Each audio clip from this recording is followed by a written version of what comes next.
Chapter 349. The secular world was like a sea of bitterness. But there were always a few lucky people.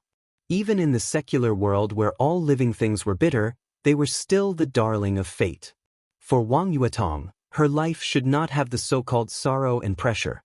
As the little princess of the Wang family of Beihai and a genius with wind vein, she might not be as dazzling as her brother Wang Xianxiao's wind and thunder veins, heavenly king heart and exquisite bone, but a wind vein was worth cultivating in any superpower. However, no one in the Wang family of Beihai had ever strictly supervised and sharpened her martial arts. Whether it was Wang Tianzong or summer solstice, they had never made any clear requirements for her from childhood to adulthood.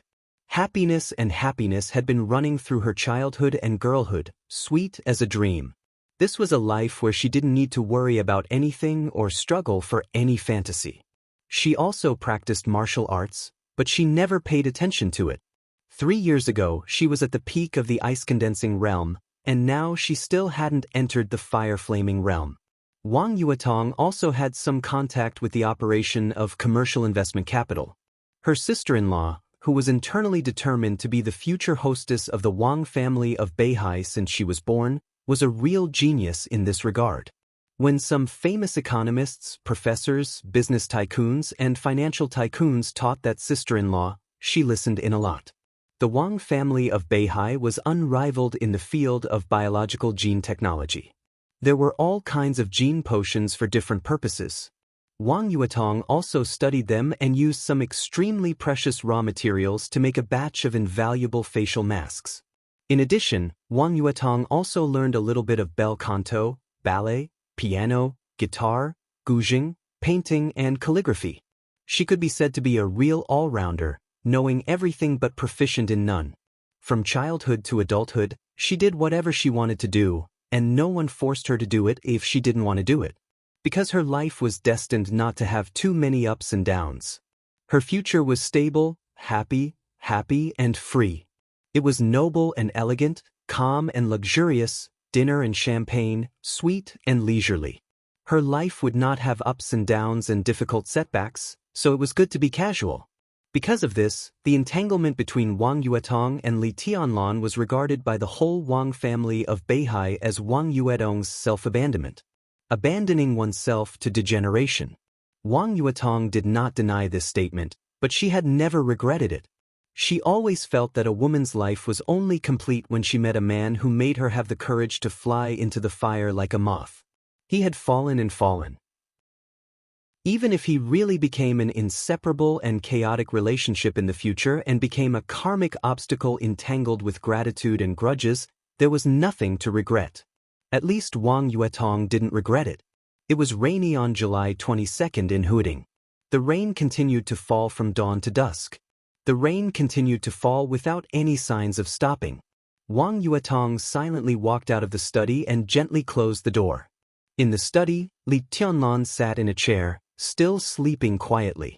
Li Tianlan had slept for nearly 48 hours since he came back from Lin, but there was still no sign of him waking up. His breathing was steady and regular, as if he had fallen into the deepest sleep. Wang Yuetong hesitated several times and finally did not wake him up. This was the 5th time she had entered the study. Li Tianlan did not wake up, so she could only continue to wait. Waiting. From the moment she made up her mind to be with Li Tianlan, she knew that this was something she had to get used to in the future. The TV was on in the hall on the 1st floor. Wang Yuetong held the railing and looked down. On the wide sofa, Dongcheng Rushi's body was curled up, looking lonely. Wang Yuetong frowned and looked a little hesitant. Li Tianlan had been back for 2 days. Dongcheng Rushi naturally lived here. Neither of them woke Li Tianlan up, nor did they say a word to each other. Wang Yuetong stayed in her room most of the time. Dongcheng Rushi was really free. She meditated, cooked, ran in the morning, and watched TV. Nothing was delayed. It seemed that they could not stand the atmosphere here. Yu Donglai and Lin Yuxian were rarely at home. One went out to visit friends and the other went out to play. They left for nearly 2 days and did not come back until noon. At this time, no one knew where they were. Wang Yuetong hesitated whether to talk to Dongcheng Rushi or not. She didn't even know what to talk about. She just felt that it was very wrong. Dongcheng Rushi might be able to deal with such an awkward atmosphere calmly, but she couldn't. Otherwise, she would not have locked herself in the room for 2 days in a row with an attitude close to concession. Wang Yuetong narrowed her eyes and quietly looked at Dongcheng Rushi on the sofa downstairs. Dongcheng Rushi on the sofa seemed to feel the hostile eyes, so she raised her head. One was up and the other was down, 6 floors high, but they were still clear in each other's eyes. Wang Yuetong took a deep breath, turned to the elevator, and planned to go downstairs. The phone suddenly rang. Wang Yuetong looked at the caller ID, and her face suddenly changed. The phone was still ringing. On the screen, the word, "Daddy," seemed to have suddenly become extremely sharp, easily piercing through all her defenses. Wang Yuetong's hand holding the phone trembled a little. She pressed the answer button and gently said hello. "Yuetong, where are you?" On the phone, Wang Tianzong's voice was clear and calm, without any extra emotion. "In Huading." Wang Yuetong bit her lip and whispered. During the 3 years when Li Tianlan left, the relationship between her and Wang Tianzong was extremely stiff. They didn't even talk on the phone a few times a year. Wang Tianzong had a headache about his daughter's degeneration, while Wang Yuetong continued to insist in silence. If Li Tianlan didn't appear, the relationship between father and daughter would always be stiff. "East Emperor Palace?" Wang Tianzong asked. Wang Yuetong's face was a little pale, but she didn't say a word. On the phone, Wang Tianzong seemed to sigh softly. "Don't you go back to Yuzhou? Your uncle Yi called me several times and said that you asked for 10 days leave, but you haven't gone back yet. Dad, I want to resign." Wang Yuetong held the phone and said very carefully but firmly. "Resign?" Wang Tianzong thought for a while and said blandly, "If you resign, what can you do?" Wang Yuetong fell silent again. She knew what she was doing, but she didn't know how to say it. She believed that her father on the other end of the phone could understand what she meant. Wang Tianzong was also silent. On both ends of the phone, between father and daughter, all the emotions seemed to be completely frozen for a moment. "Go home." After a long time, Wang Tianzong said blandly, "I won't go back." Wang Yuetong suddenly laughed. Her voice was very clear, with the lightness and cleverness that Wang Tianzong was familiar with, but there was a trace of persistence in it. "Dad, I want to stay in East Emperor Palace and stay with him." "He's an enemy." Wang Tianzong's tone was simple and straightforward. "But he's not my enemy.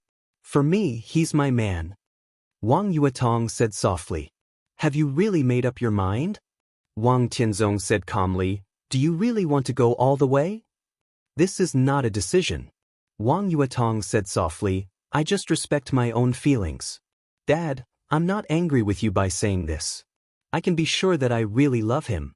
Maybe in your eyes, I haven't been with him for a long time. But since love at first sight can happen, it's not difficult to understand that I love him. I believe that he's a man worthy of all my feelings. It doesn't matter who he is to the Wang family of Beihai, an enemy, a friend, or a stranger. Dad, I'm just a little girl spoiled by you. I haven't done anything for the family, and I haven't thought about anything for the family. It's the same now.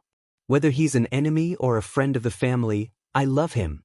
I can't turn back, and I don't want to turn back. Even if you put aside your standpoint, he may not be suitable for you." Wang Tianzong said calmly, "You can hand over your whole life, but Li Tianlan's life is destined to be more than love.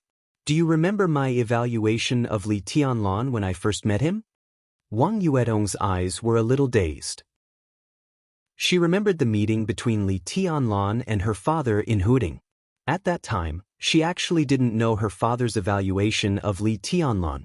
Wang Xianxia conveyed the evaluation to her afterward. Only 8 words. "A wolf's ambition was never a good match." I probably know something about the Li family situation over the years, so I can guess Li Tianlan's psychology. Apart from potential, he had nothing else. That was why he wanted so much. Power, wealth, status, women, he wants everything. What kind of woman is Qin Weibai? It's no exaggeration to say that if I were 10 years younger, even I would be tempted. Of course, I would just be tempted, and I wouldn't really do anything. No matter who gets such a woman, he should be satisfied. But Li Tianlan is not satisfied. He still wants Dongqing Rushi. I can be sure that he will have more than 3 or 5 women in the future.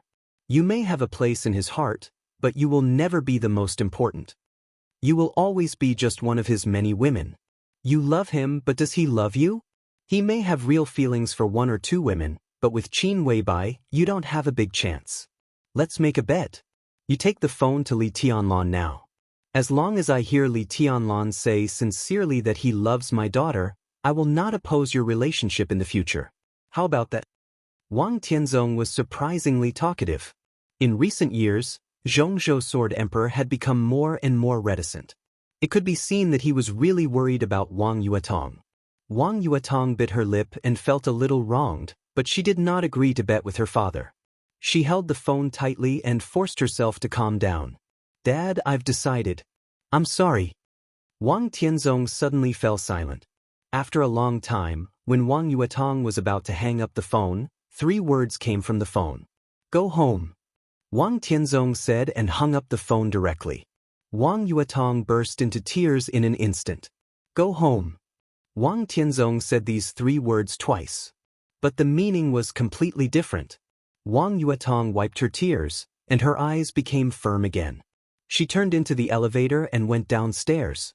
In the hall on the 1st floor, Dongqing Rushi was still sitting on the sofa, watching Tom and Jerry, which was very childish for adults. She held the remote control in her hand and smiled quietly. Donglai and Lin Yu were sitting in a remote corner of the hall, playing chess. The moment Wang Yuetong came out, both of them focused on her at the same time.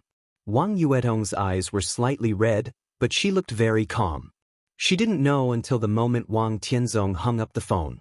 Just as she had just braced herself to answer her father's call. There were some things, no matter how reluctant she was, she had to face them. She took a deep breath, walked directly to Dongqing Rushi, reached out her hand, and said blandly, "Give it to me." Chapter 350. The war between women could never be as brutal as the men's fists, but the forms that were displayed were more colorful. There were verbal battles on different occasions, open and covert attacks from every corner, sarcasm and ridicule without batting an eyelid, 2 extremely beautiful young women from extraordinary family backgrounds. Even if they were to pull each other's hair or ears, it would still be a rare sight to see. This was King Lively. Otherwise, why would the ratings of some palace dramas in recent years far exceed those of war dramas? Those rising ratings were not all contributed by sisters, aunts, and aunts. No, young men also loved it. Lin Yuxian was such a man. He liked lively scenes. At present, the battle between Dongqing Rushi and Wang Yuetong seemed to have just begun, but it was enough to make him excited. He sat in the corner of the hall with Donglai and was too lazy to play chess for a while. He looked around and found that there were no snacks around, so he casually lit a cigarette and looked at Dongqing Rushi and Wang Yuetong who were confronting each other. He gloated and muttered to himself, "No, no, no." Donglai shook his head helplessly. The old man was old and had little interest in watching lively scenes. He had already wondered if he should go upstairs and take out Li Tianlan, who had slept for 2 days. The silent confrontation in front of the TV continued. Wang Yuetong kept reaching out and became calmer. "Give it to me." Dongqing Rushi looked up at Wang Yuetong. Her eyes were as clear as water, and her small hand subconsciously clenched the remote control in her hand. Wang Yuetong did not urge her. She just reached out and waited quietly. But no one doubted that she would be savage when she was impatient.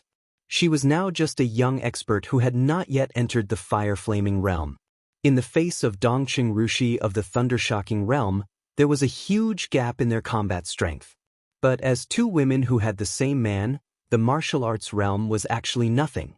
Dongqing Rushi hesitated, pursed her lips, and handed the remote control to Wang Yuetong. Her expression was neither aggrieved nor angry. She just looked at her quietly. Wang Yuetong took the remote control with many buttons and aimed it at the TV. Although it was called a television, it was actually a giant screen that was almost beyond the imagination of ordinary people. Its specifications were almost equivalent to the sum of 2 giant screens in a movie theater. The screen occupied the entire front wall of the hall, and it was so domineering that it was almost exaggerated. It was installed here by Wang Yuetong herself 3 years ago. It was installed according to the specifications of the Beihai Province Police Department Command Center. All the functions were available, and the TV broadcast function was just the tip of the iceberg. Wang Yuetong pressed several buttons. The image of the cat and mouse that occupied the entire wall began to shrink. The huge screen might look very comfortable, but it was hard for the eyes to accept after a long time. Wang Yuetong adjusted the picture to a more comfortable size, handed the remote control back to Dongqing Rushi and asked, "Is it much better now?" Dongqing Rushi took the remote control in a daze and said obediently, "Thank you. Tianlan should wake up in the evening. I plan to cook dinner for him. Let's go grocery shopping together." Wang Yuetong continued to speak in a lukewarm tone, without kindness or malice. "Sure." Dongqing Rushi sat on the sofa and seemed to instinctively make a defensive posture, wrapping her hands around her slender and straight legs. "I want Tianlan to accompany me tonight." Wang Yuetong looked down at Dongqing Rushi. Silence. Either she broke out in silence, or she would die in silence. Dongqing Rushi did not break out. She silently held her legs, looking like a doormat. She said, lowering her head. Wang Yuetong's eyes flickered, and her tone softened unconsciously. "I heard that you and Tianlan were born on the same day, the same month, and the same year?" For Dongqing Rushi, this was something to be happy about. She looked a little happy, and her face bloomed with a smile. But Wang Yuetong did not make her happy for long. "Then I'm older than you. You have to call me sister from now on." Dongqing Rushi's happy little face froze, and she looked at Wang Yuetong quietly. "And I've slept with him.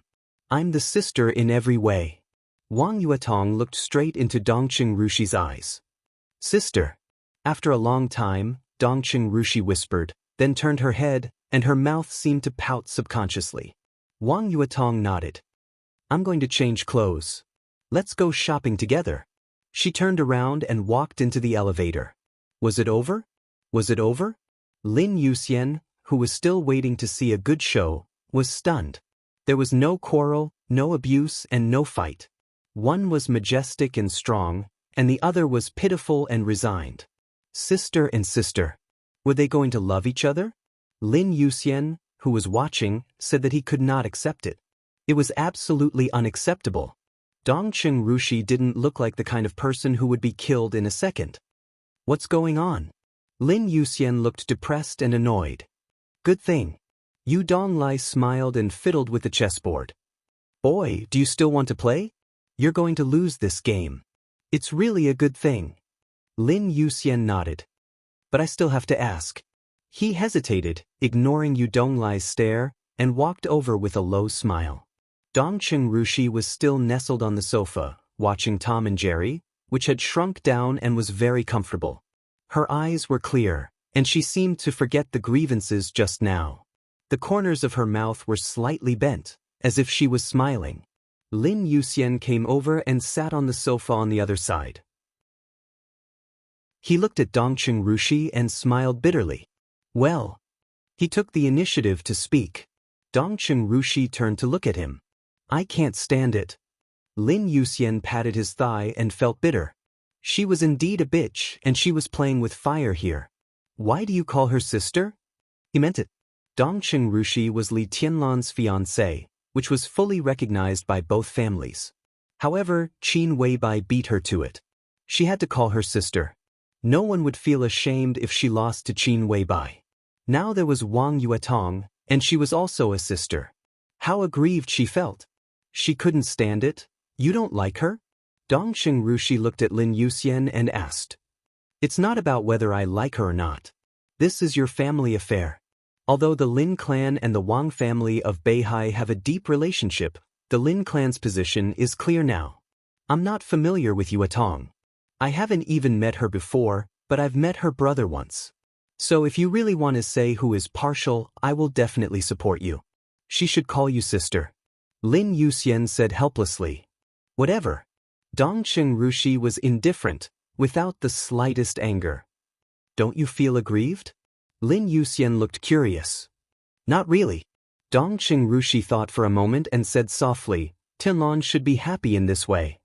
Lin Yuxian was stunned and didn't know what to say for a while. Wang Yuetong, who had always ignored Dongqing Rushi, took the initiative to speak. Dongqing Rushi obediently called her sister.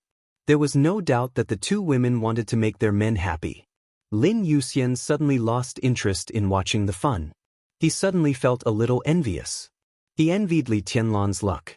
Dongqing Rushi sat cross-legged and straightened her body, holding a pillow. She stared at the screen in front of her seriously, but her eyes were not focused. She thought of a lot of things. She thought of Li Tianlan, whom she had heard since she was a child. Li Tianlan, who lived in the depths of her heart and could not be more perfect. Everyone was emphasizing the identity of the fiancé. Grandpa said that he was destined to be a great man in the future, like the current Wang Tianzong, or even like the amazing ancestor of the Wang family of Beihai. Her father said that the Dongqing clan owed him too much. In her memory, it seemed that only her mother had said something different. Her mother said that she would be Li Tianlan's wife in the future, so she owed him. She just hoped that when they were together in the future, she would not forget that the man who became her husband had borne a lot of things that she should have borne. Or responsibilities. The building of the army headquarters. When Dongqing Wudi, the standing minister of the army headquarters, slammed the documents in his hand on his desk, Lieutenant General Bai Qingzhao, the Deputy Secretary General of the army headquarters, was sitting opposite him and drinking tea with a smile. Bai Qingzhao was one of the backbone generals of the giant group, the eldest son of Bai Zhanfang, the patriarch of the Bai family, Bai Qingxian's biological brother, and Dongqing Wudi's brother-in-law. He was originally the deputy commander of the Central Theater of Operations. 2 years ago, after Dongqing Wudi entered the army headquarters from the Border Control Corps, the giant group almost used all its resources to transfer Bai Qingzhao to the post of Deputy Secretary General of the Army Headquarters. The Deputy Commander of the Theater of Operations and the Deputy Secretary General of the Army Headquarters seemed to be similar. It could only be regarded as a small promotion, but the actual meaning was very different. The President of Zhongzhou State was also the Minister of the Army Headquarters, but he rarely interfered with the daily work of the Army Headquarters. The daily work of the Army Headquarters was presided over by the Standing Minister. In the Army Headquarters, the role that could check and balance the Standing Minister was not the 2 deputy ministers, but the Secretary General who did not have the rank of Marshal. So 2 years ago, even though Qi Beitsong, the flag-bearer of the Special Warfare Group, retired from the position of Standing Minister, the Secretary General was still in office. The strength of the Special Warfare Group still did not suffer too much. Instead, it gained a lot of benefits out of thin air with Qi Beitsong's retirement. Dongqing Wudi controlled the army headquarters. After 1 term, he was bound to replace the Secretary General with his own people. This was the beginning of Dongqing Wudi establishing his authority in the army.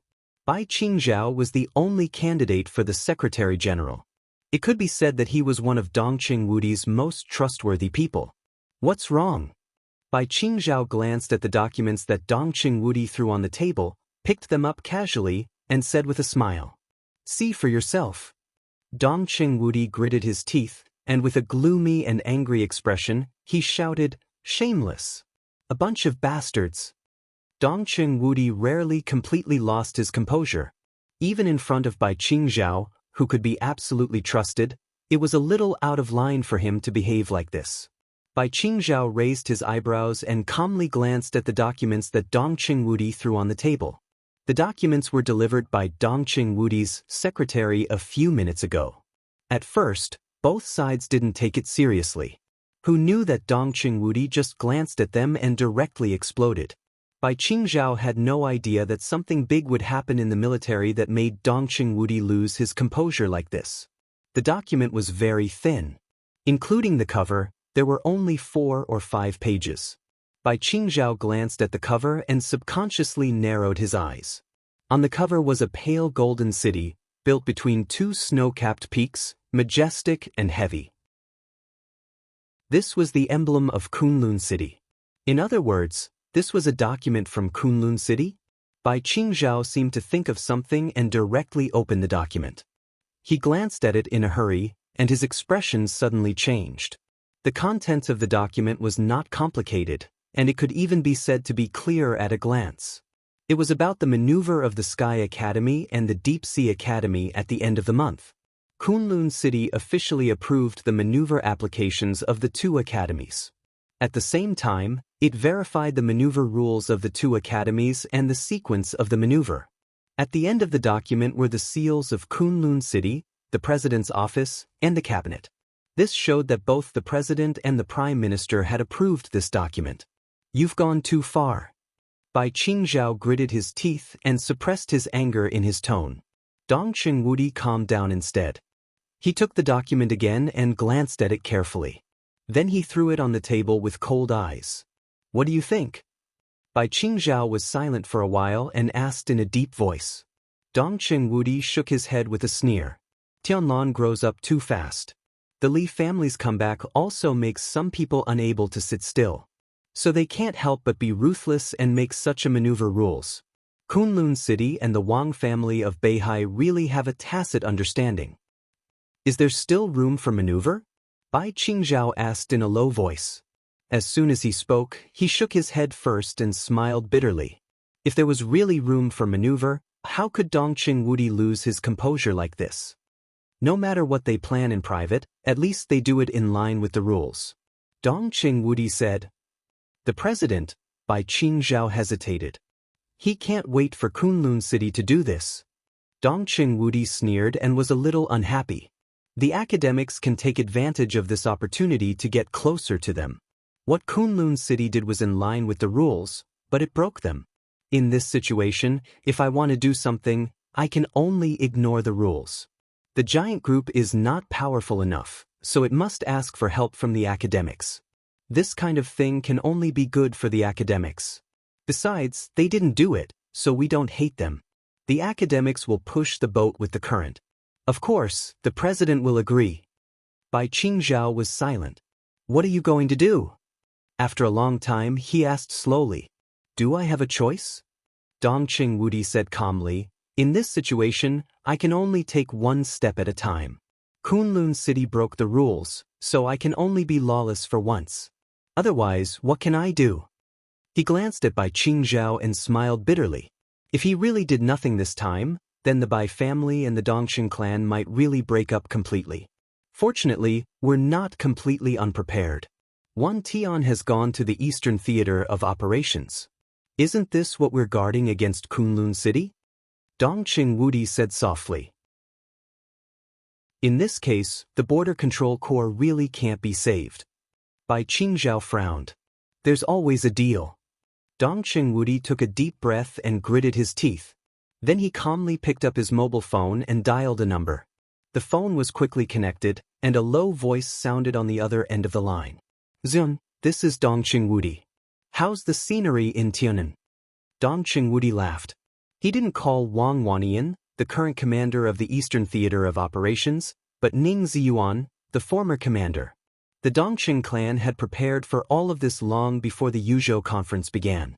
Ning Ziyuan was transferred to Tiannan. Wang Lin was transferred to the Eastern Theater of Operations. It was all part of the preparation. So now Dong Qingwudi was angry, but he didn't panic. The so-called game, no matter how complicated it was nothing more than dealing with every move. Chapter 351. Second update. The night rain was still falling. When Li Tianlan opened his eyes, the study was dark and quiet. The rain outside hit the glass messily, and the sound was particularly clear. He stood up and moved his body. He poured himself a glass of warm water and drank it. He suddenly became energetic. The phone on the desk seemed to have been touched. Li Tianlan opened the phone and looked at it. There were no text messages or missed calls. He shook his head hard, lit a cigarette, and opened the window casually. The rain was getting heavier. The rain fell on the lake, and the ripples on the lake continued to spread in the night. The treetops swayed gently in the wind. The light in the courtyard of East Emperor Palace was hazy, with dense water vapor. It was obviously a brilliant summer, but the scene was a little bleak and lonely. Li Tianlan looked at the rain outside the window quietly, and the light in his eyes became more and more calm. Today, his martial arts had reached the basic level, and he stood at the peak that he had never reached under normal conditions. But the peak was not perfect. This imperfection was not because he advanced too fast, nor because his body was too fragile, but because his strength and will were out of balance. In 3 years, he went all the way to the north, through mountains, rivers, seas, polar glaciers, grasslands, deserts, wind, frost, rain, and snow. He almost never stopped. His martial arts was like his road to the north, which was walked step by step in silence. It was extremely solid and stable, and the accumulated sword intent was absolutely pure. His body could bear such difficult training, but his will could not bear the wind, frost, and loneliness of these 3 years. Now, even if he returned to Huading from the polar region, it was difficult for him to make up for his essence, qi, and spirit in a short time. The imbalance between will and strength meant that he had strength but not enough concentration. Without a will as firm as steel, it was difficult for his sword intent to reach the real purity and peak. The only way Li Tianlan could think of now was to sleep. Only with sufficient and comfortable rest could he gradually adjust his spirit, qi, and spirit back to normal. Li Tianlan looked out of the window, and for a moment his mind was wandering. His essence, qi, and spirit were damaged, but he did not need to worry about recovery because of his previous foundation. So at this moment he thought more of the year in the desert. That year, he fell from a high place to a low valley. He abandoned his cultivation of the thunder-shocking realm and started over again. That year, he had crawled in the dark, narrow, and silent labyrinth below the desert prison, where he could only hear his own heartbeat. He had experienced countless times of despair, depression, fear, and madness. Only then did he develop an absolute will that was comparable to the heavenly king heart. Without the experiences of that year, with his original willpower, it would have been impossible for him to have survived those 3 years of destruction. Everything seemed like a coincidence, but it also seemed like an inevitability. He remembered the first words the 2 metaphysical grandmasters said to him when he first met Xian Xuanzi and Great Master Wei. Trust in heaven's will? The mandate of heaven was right before their eyes. Even if they did not believe it, they could not disrespect it. The door of the study was gently pushed open from the outside. Wang Yuetong came in and looked at Li Tianlan, who was smoking silently. She said softly, "You're awake?" Li Tianlan nodded and said, "I am hungry. The food Rushi and I cooked may not be as good as Senior Yu's. Would you like to try it?" Wang Yuetong said with a smile. Her voice was soft and her eyes were enchanting. After turning from a girl to a woman, the little princess of the Wang family of Beihai was not stingy with her charm in front of Li Tianlan. She really wanted to quietly bloom beside Li Tianlan for a lifetime. "You and Rushi?" Li Tianlan threw the cigarette but out of the window with a strange look in his eyes. "I've made a deal with her." Wang Yuetong nodded and said, "She will call me sister in the future." Li Tianlan suddenly had nothing to say.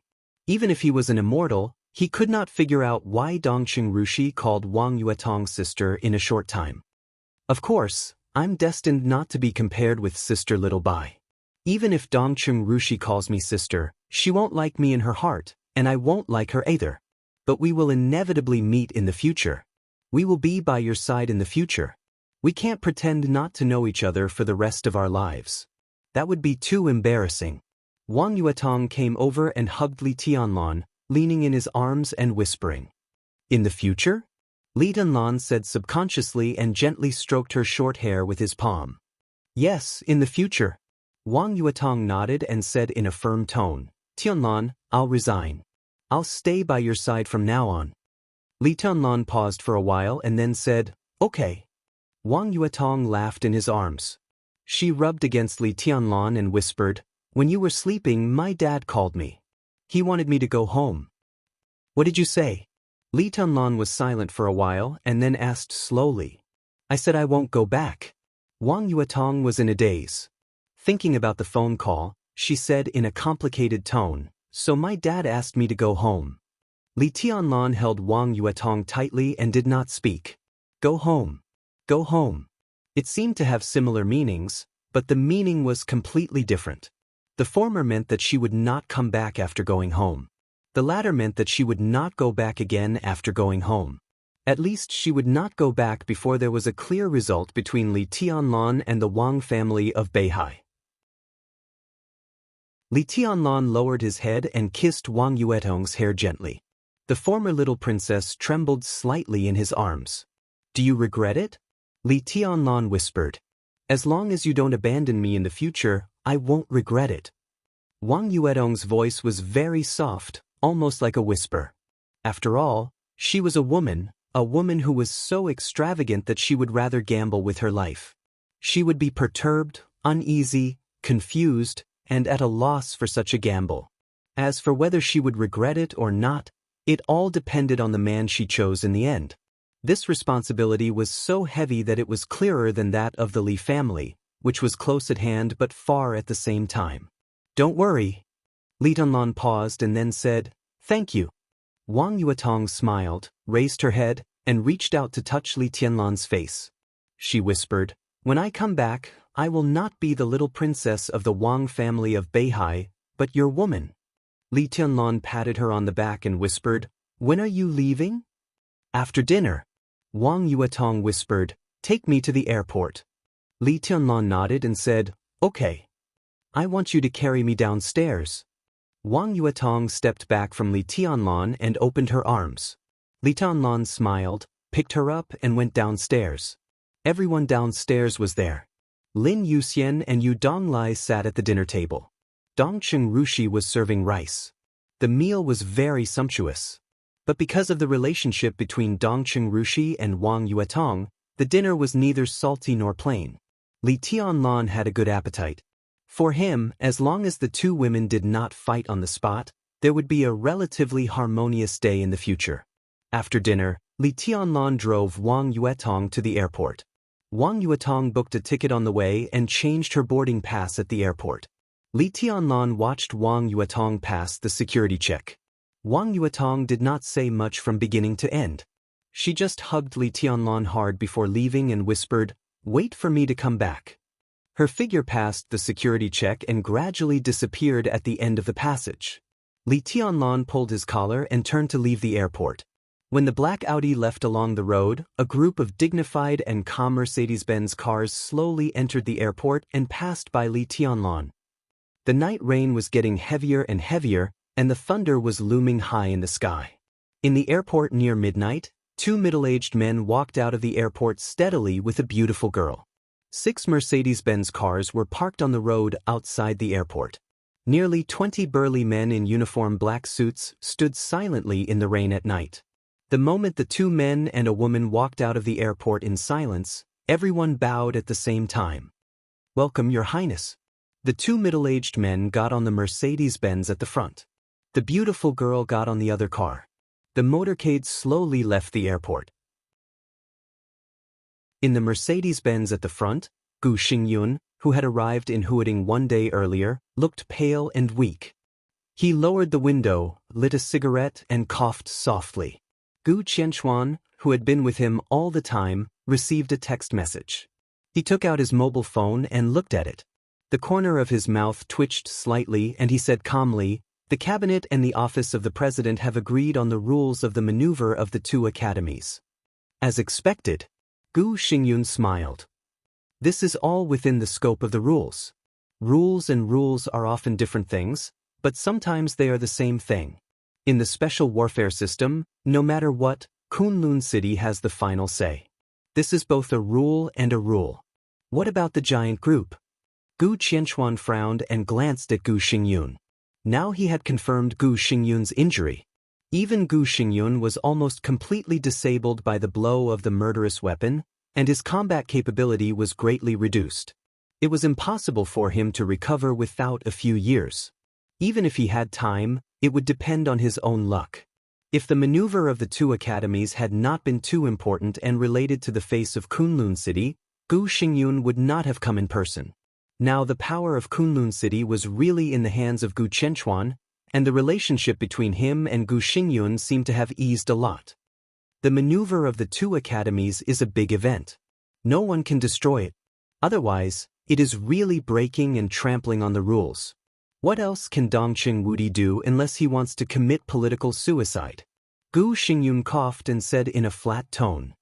I'm afraid that there will be an accident. Gu Qianchuan said calmly, how can the madman of the Dongqing clan be rational when he is crazy? That's true. Gu Xingyun nodded. But the question is it worth it for Li Tianlan? He glanced at Gu Qianchuan and continued, and even if there is an accident, you are there. If an accident really happens, you will personally kill Li Tianlan in the maneuver. He paused and said gloomily, at any cost. Gu Qianchuan narrowed his eyes, nodded, and said, where are we going? The Sky Academy? To Winter Mountain. Gu Xingyun shook his head. I have an appointment with an expert. Maybe he can give us some advice about the future situation. Gu Qianchuan nodded with a smile, but he curled his lips calmly.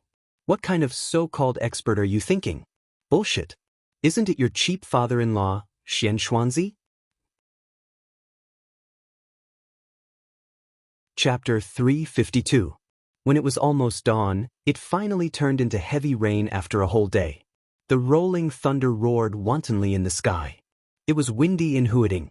The rain became heavier and heavier, and finally became a rainstorm that was extremely rare in hooting. The rainstorm engulfed the whole city. In the dim lights, the crazy rain seemed to be the only sound in the whole city. In the pouring rain, a white-haired Xianxuanzi, wearing a light blue Daoist robe, holding a horsetail whisk in one hand and an umbrella in the other, walked quietly on the road to the top of Mount Dong. Mount Dong was known as the back garden of the whole Huding. There were many mansions and scenic spots, so the road was extremely smooth. However, it was a rainy day and it was late at night. The smooth mountain road was still slippery. Xianxuanzi walked very slowly, but his footsteps were extremely firm. It was raining heavily. In a blue Daoist robe and a black umbrella, he walked alone in the dark night because of the heavy rain. His figure was like an inconspicuous black spot. There were many mansions on Mount Dong. However, Xianxuanzi did not go to any mansion, but went straight to the top of the mountain. The mountain road looked more and more serene in the heavy rain. The top of the mountain looked distant and cold. Xianxuanzi walked forward unhurriedly. He did not walk fast, but his pace was the same and never slowed down. The top of the mountain lit up with a vague and hazy light in the heavy rain. The light illuminated a small, ancient, and solemn building. Xianxuanzi's calm face looked a little weird in the night. He knew what the building was illuminated by the light. The building, with a history of hundreds of years, could be regarded as the holy land of the southeast coast for some people with faith. Xianxuanzi also had faith, but he believed in the three pure ones. And the top of the mountain, it was a church, the most famous Zhongshan Cathedral on the top of Mount Dong. The place illuminated by the light was the destination of Xianxuanzi's trip. Xianxuanzi walked closer and closer. The light swayed in the wind and rain, illuminating the bell tower of the church in the heavy rain. Xianxuanzi stood calmly in front of the church. The European-style church, the sage-like Taoist priest, the black umbrella in the rain, and the light on the bell tower. The rain poured down and the wind blew past. In the darkness of the night, this scene looked strange yet harmonious. Xianxuanzi took a deep breath, pushed open the half-closed door, and walked in. He put the black umbrella at the door casually, and the water stains soaked the ground that had not been hit by the rain. The space inside the bell tower was very small. The cross was placed in the center of the bell tower. The lights in the bell tower were on, illuminating everything inside. Xianxuanzi entered the church and the bell tower. The white horsetail whisk hung in his hands, and his Daoist robe was neat and tidy. As he stood in the bell tower, the atmosphere became increasingly strange. But what was even stranger was that there wasn't a Taoist priest in this Catholic church. In front of the cross, there was even a monk dressed in a monk's robe. Bald head, Buddhist beads, monk robes, all these were even more conspicuous than Xianxuanzi's outfit. The two of them stared at each other across the cross. The scene was incongruous to the extreme. It's been 3 years, but the Heavenly King's demeanor is still the same as before. Congratulations. The monk looked at Xianxuanzi with a meaningful smile, without the tranquility and peace of a monk. Xianxia suddenly raised his eyebrows. Heavenly King. That was how Xianxia addressed him, not as a Taoist priest.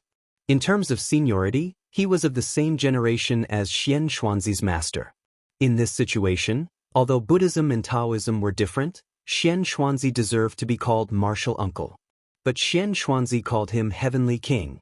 He was indeed a Heavenly King now, the 13th Heavenly King of Samsara Palace that few people knew. Your master and I are of the same generation. Xianxuanzi narrowed his eyes and said indifferently, My master is gone, so you are no longer an elder.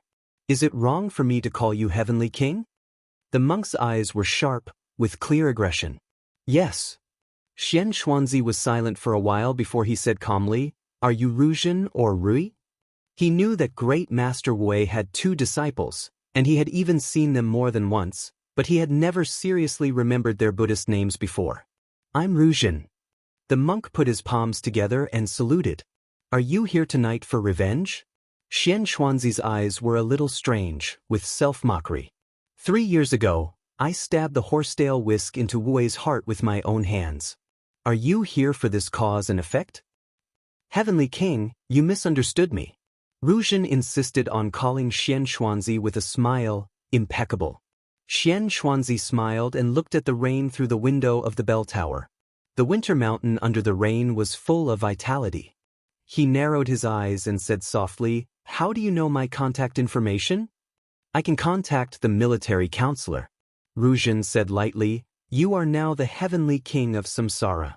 I can contact the military counselor, so I can find you. Xianxuanzi said casually, Who is the military counselor? Ruzhen was silent as expected and reasonable. Xianxuanzi said coldly, Since you don't believe me, why do you come to me? Heavenly King owes my Qingyun temple a cause and effect. Ruzhen's tone also became cold. 3 years ago, Xianxuanzi went to Qingyun temple to visit Great Master Wei and directly stabbed the horsetail whisk in his hand into Great Master Wui's heart. Great Master Wei died to fulfill Li Tianlan's wish. But Xianxuanzi's original actions could be regarded as the cause of a series of events. In the end, you just want revenge, don't you?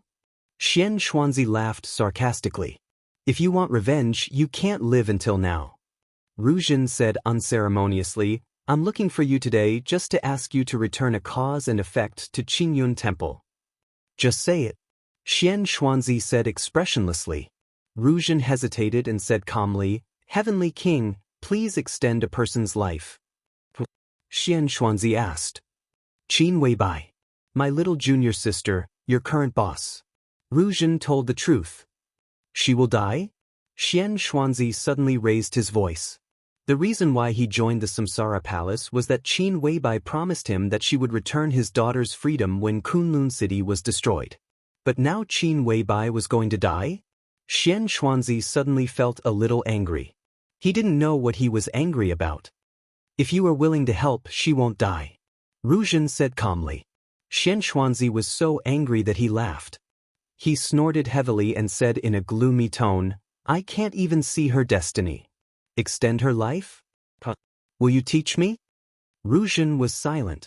Facing Xianxuanzi's cold eyes, he slowly took out a Buddha bead. This bead is called death substitution. Ruzhen said calmly, with it, Heavenly King can help. Death substitution. In Lin, Ruzhen also gave Qin Weibai a Buddha bead and told her that it was called death substitution. But there was no doubt that this one was the real death substitution bead. And the one he gave Qin Weibai was called mortal fate. Ruzhen didn't even need to speculate anything. He could be completely sure that at this time, the mortal fate was already with Li Tianlan. Qin Weibai thought that it was a chance to die for her. With how much she cherished and valued Li Tianlan, how could she be willing to use such a precious opportunity herself? She must give it to Li Tianlan. Only with Li Tianlan could Qin Weibai's mortal fate not be destroyed. In this way, he could extend Qin Weibai's life with the real death substitution bead. That was possible. Death substitution, Xianxuanzi muttered to himself, and his eyes narrowed. Is it the Buddha's relic of that senior? It's the Grandmaster's relic. Ruzhen nodded and handed the Buddha bead to Xianxia. I didn't expect there to be such a thing. Xianxia sighed with some disbelief, and then said with some doubt, if there was this thing, Wei wouldn't have died at all. Why, Master said 3 years ago that he could live, but he had to die. There was finally a trace of sadness in Ruzhen's eyes. Great Master Wei might be the only one who knew Qin Weibai's origin, and because of this, he could see the future. Before he left death substitution and mortal fate. He seemed to have arranged everything today quietly. He could not die because of the death substitution bead. He had to die. In addition to fulfilling Li Tianlan's wish, it was more to leave Qin Weibai the last glimmer of life. Another fool who actively seeks death. Xianxia thought of Great Master Wei and muttered to himself. Ruzhen didn't speak. Is it worth it? Xianxia asked. Is it worth it for an adopted daughter who is not your biological daughter? Ruzhen looked silent. What is Qin Weibai's origin? Xianxia looked at Ruzhen and said, Wei erased all traces for her. As for her origin, it was also well hidden. The Wang family of Beihai, Kunlun City, and Zhongzhou State have investigated, but they found nothing. Do you know? She came from a small mountain village in the southwest. Xianxia said flatly, when Master met my junior sister, I was there. That year, there was a blizzard in the southwest, and junior sister was lying in the snow. She looked to be about 6 or 7 years old, and her body was covered in blood. Both her internal and external injuries were fatal, but she was very conscious. When we discovered her, she also discovered us. He paused and said strangely, she just looked at her. You couldn't imagine her injuries at that time. Her internal organs were all severely damaged, and it was as if someone had crushed her bones and torn her muscles. It was as if the person who wanted to kill her wanted to torture her in the cruelest way possible, and then casually threw her into the snow to freeze her to death. But she didn't have any fear or pain in that kind of injury and situation. When we found her, she just looked at us calmly, and it could even be said that she was examining us. He shook his head in disbelief. Later, Master took my junior sister back and took good care of her for more than a year. Then she slowly got better. But you still tell me that she came from a small mountain village in the southwest? Xianxia asked. We did pick up my junior sister in a mountainous area in the southwest. I don't know her origin. Only Master and my junior sister know it. Ruzhen shook his head and said, but it doesn't matter. You don't need to know this to prolong her life. Prolong her life? Xianxuanzi's tone was complicated. What if I don't agree?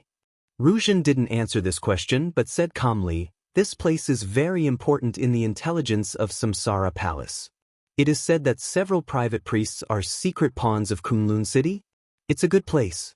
It's surrounded by rich people. Maybe some secrets can be exposed when someone prays. Even if there are no secrets, it's a good place to build a stronghold here. Ruzhen looked at Xianxuanzi, whose expression changed a little, and said slowly, I asked you to meet, and you asked me to wait for you here. I'm afraid you don't just want to see me, do you? I heard that Gu Xingyun came to Huading with his daughter and Gu Qianchuan. Xianxuanzi's face was completely gloomy. I won't do anything. If you don't agree, I won't leave. It's you who will have a hard time, and it has nothing to do with me. If you die, you'll pay back the karma.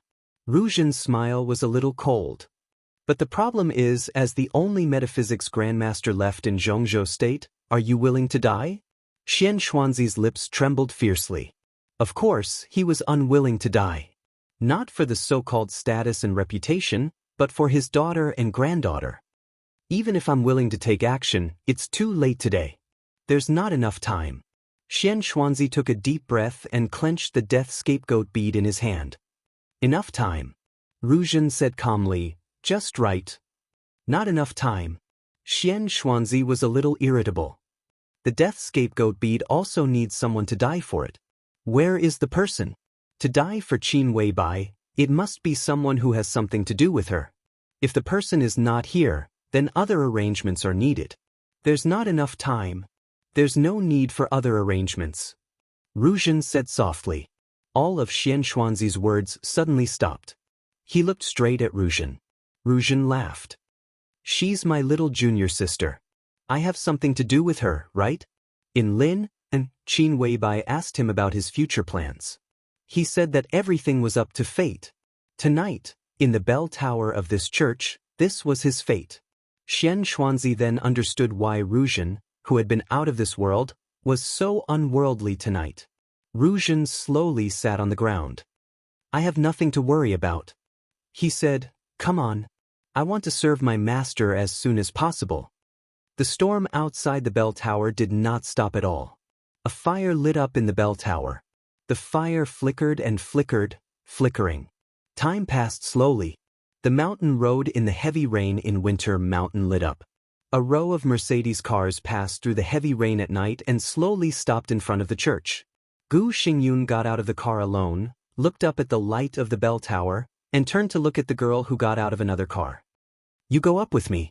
Gu Xingyun glanced at the girl and said calmly. The light in the bell tower seemed to dim a little. Xianxia sat alone in the bell tower, and his face was a little pale. The death scapegoat bead in his hand had completely disappeared. Ruzhen. It also disappeared.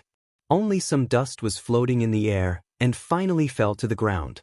It was blown away by the wind outside the window and disappeared. Xianxia, In addition, Ruzhen, a real eminent monk, finally used a death scapegoat bead to exchange for a trace of Qin Weibai's earthly fate. Another fool. Xianxia whispered. There were footsteps outside the bell tower. The door of the attic was pushed open. Gu Xingyun's figure appeared at the door. Behind him was a girl who was about 20 years old. A picturesque young girl with a beauty that could topple cities. The girl was tall and slender, and her face was delicate and beautiful. She wore a light green dress, and her eyes were bright and beautiful. Her long hair fluttered in the wind, and every move she made was filled with the liveliness and charm of youth. She was very obedient and gentle. She stood there casually, but for a moment, she seemed to suppress the light. Vaguely, she had a kind of charm that could steal people's souls. Gu Xingyun stared at the girl, and the corners of his mouth were trembling. Unconsciously, his face was already covered with tears. Qingqing, this is Grandpa. Gu Xingyun looked at Xianxia and said calmly. Chapter 353. As the heir of the Wang family of Beihai and one of the most eye-catching protagonists of the maneuver of the two academies, Wang Xingxiao knew the content of the maneuver even faster than Dongqing Wudi. The special warfare system in the Dark World had always been absolutely fair and absolutely unfair. In this field where strength was respected and all rules were primitive and rough, absolute privileges also had the capital to be more unimpeded and even unscrupulous than in other fields. What Wang Xingxiao got was not an official document, but a temporarily printed fax. The pale gold city representing the emblem of Kunlun City on the fax was still clear, looking majestic and solemn. The frenzied torrential rain pounded the whole city. In the luxury suite on the top floor of the Huading chief mansion, Wang Xingxiao, who had just taken a bath and was wearing a bathrobe, looked at the pale gold city on the fax with cold and sarcastic eyes. There was only the emblem of Kunlun City on the fax, without the signatures of the office of the president and the cabinet. It could be seen that as soon as this information was sent out of Kunlun City, it was immediately sent to Huading, even at the same speed as it was sent to the office of the president and the cabinet. When countless big shots in Zhongzhou State, including the presidents of the two academies, did not know the rules and content of the final maneuver, Wang Xingxiao had read the information twice. The information approved by Kunlun City was not complicated, and the content was relatively simple. It was about the content and rules of the final maneuver of the two academies. The content was almost the same as the rules of every previous maneuver. The only change was just a few words, and they were concentrated on the first line of the first page. But the change of just a few words was enough to make the final maneuver extraordinary. Wang Xingxiao threw the information in his hand aside, his face indifferent. The subtle changes in the information were undoubtedly extremely beneficial to him, but there was no joy in his expression, only a trace of subtle but real sarcasm. It's superfluous. I have a guilty conscience. He glanced at the information on the table and whispered to himself. What superfluous? A hoarse but extremely sexy voice sounded behind Wang Xianxia. Song Ci, who was also in a bathrobe, came over, tilted her head, and wiped her long hair with a towel. Wang Xianxia moved his body. Song Ci sat in Wang Xianxiao's arms and handed him the towel. You help me. Kunlun City has already set the rules for the final maneuver of the two academies. It's ridiculous. Wang Xianxiao carefully wiped Song Ci's long hair and said in a calm tone. From his angle, Song Ci's slender neck and beautiful side face were clearly visible. After the passion faded, there was still a flush on her face, which made her lonely and indifferent aura dissipate a lot, making her look charming and languid. Song Ci picked up the document and glanced at it. She suddenly raised her eyebrows and chuckled. So exaggerated? She saw the first detailed rule at first glance. The minute changes that were enough to affect the overall situation were all in the first one. I really don't know how nervous Kunlun City is to come up with such a rule. Song Ci didn't continue to read. She threw the materials aside, sat in Wang Xianxiao's arms, and put her arms around his neck. They can't afford to lose. Wang Xianxiao put his arms around Song Ci's slender waist without any excess fat and shook his head. The short rise time is still the most obvious weakness of Kunlun City. If Gu Hanshan loses to Li Tianlan in the final maneuver, the reputation of Kunlun City is bound to be greatly affected.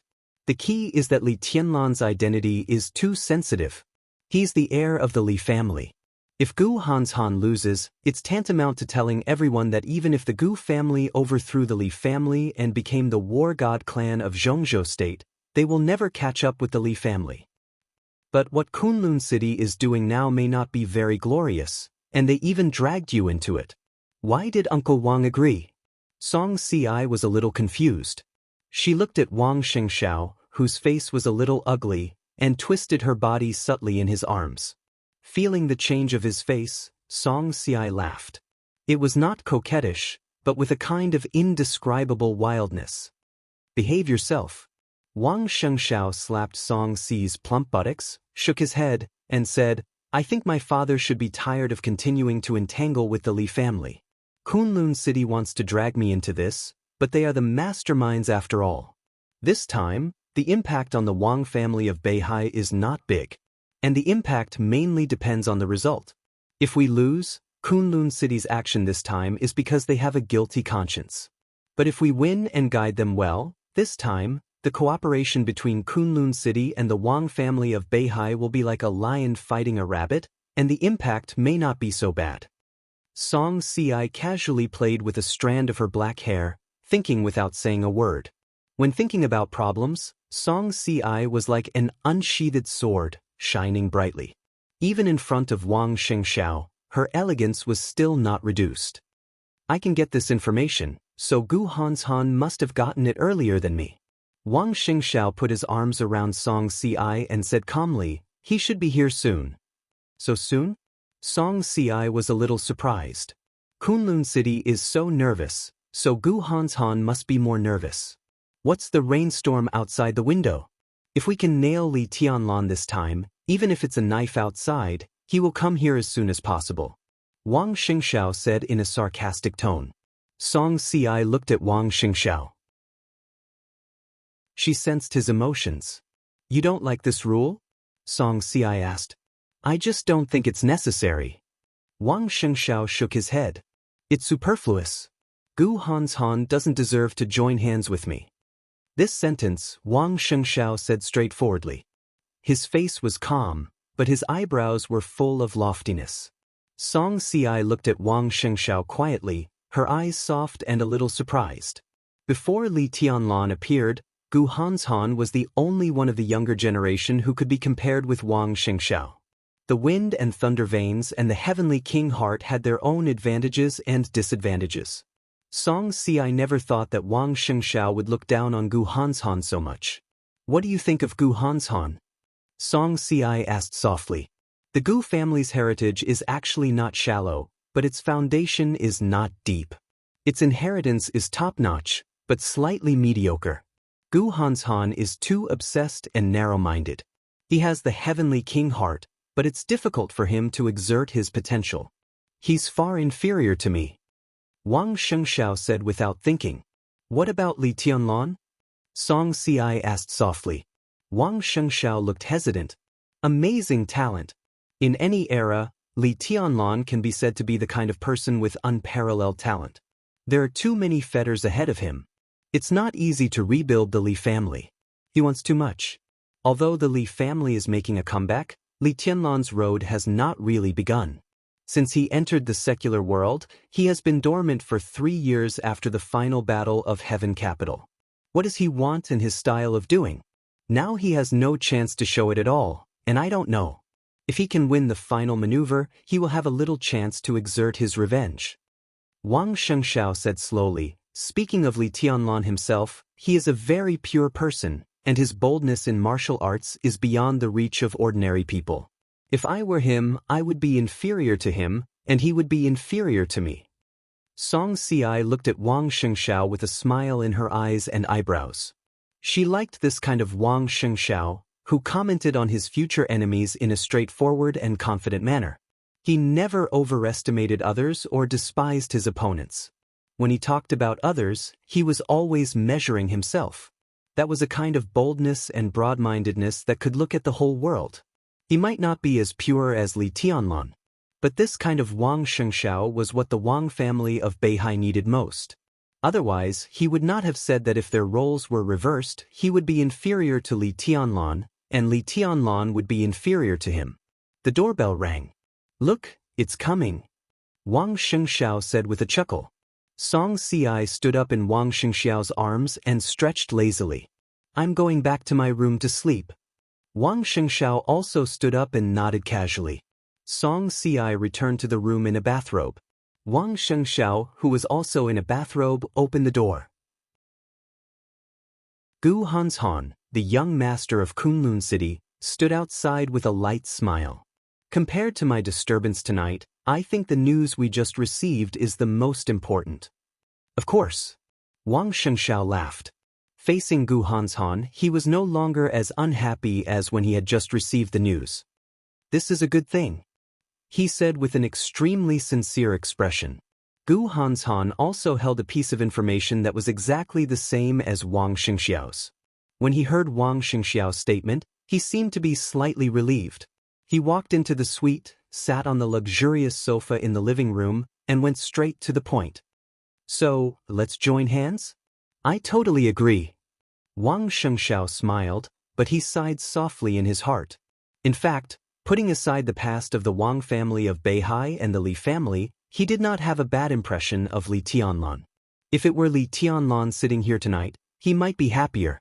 But in Jianghu, who could do whatever he wanted? It was all involuntary. I've watched many videos of Li Tianlan's moves. Jiang Shangyu and I have analyzed it and finally come to a conclusion. Gu Hanshan sat on the sofa and said in a calm tone.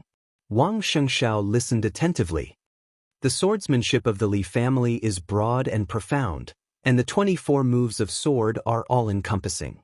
So, in our current realm, we can hardly see any weakness in Li Tianlan's sword intent.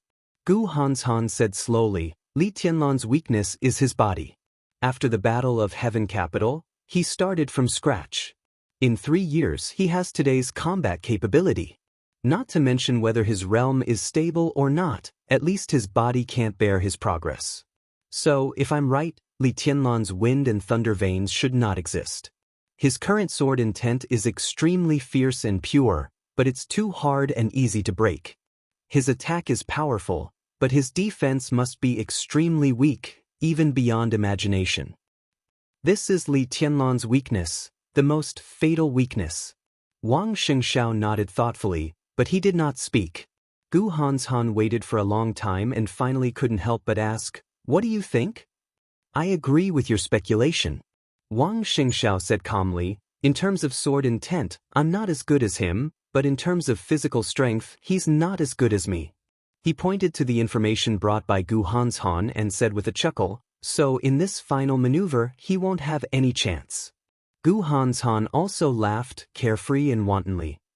when Gu Hanshan arrived at the chief mansion and conspired with Wang Xianxia.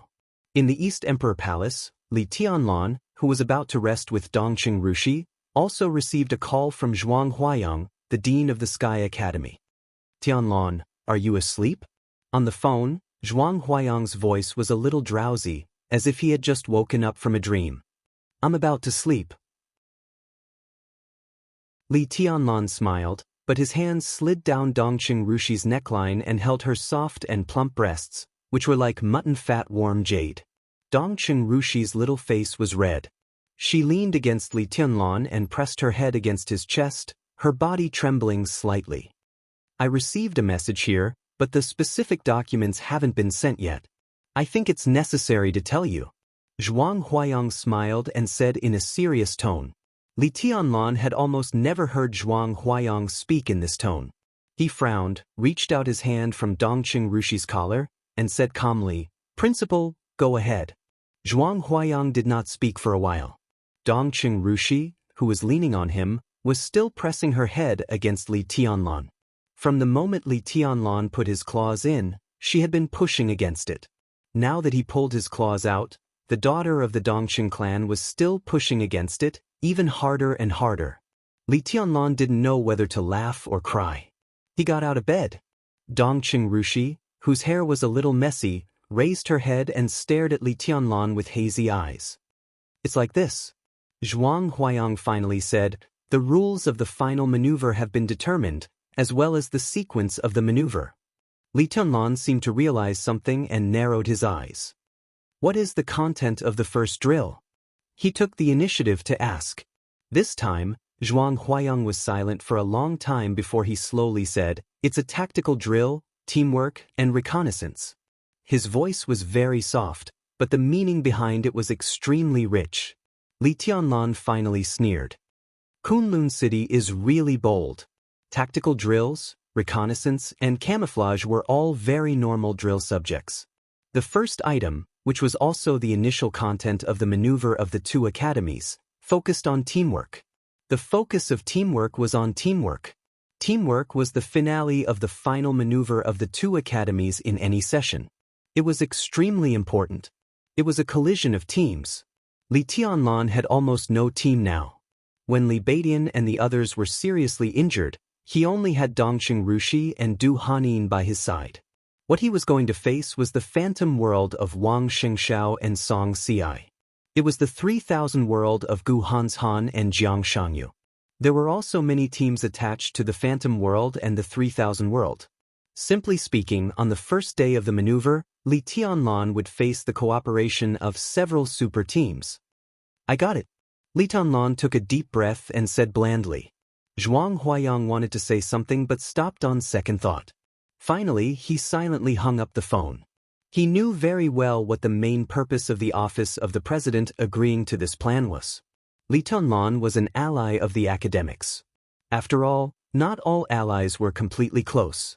Li Tianlan hung up the phone and did not speak for a long time. Dongqing Rushi, who quietly took off her pajamas and hid her body in the quilt, said softly, "What's wrong?" "Nothing." Li Tianlan laughed. For the first time since he came back from the polar region, his eyes became so sharp and brilliant. "I just suddenly decided on one thing." "What?" Dongqing Rushi asked.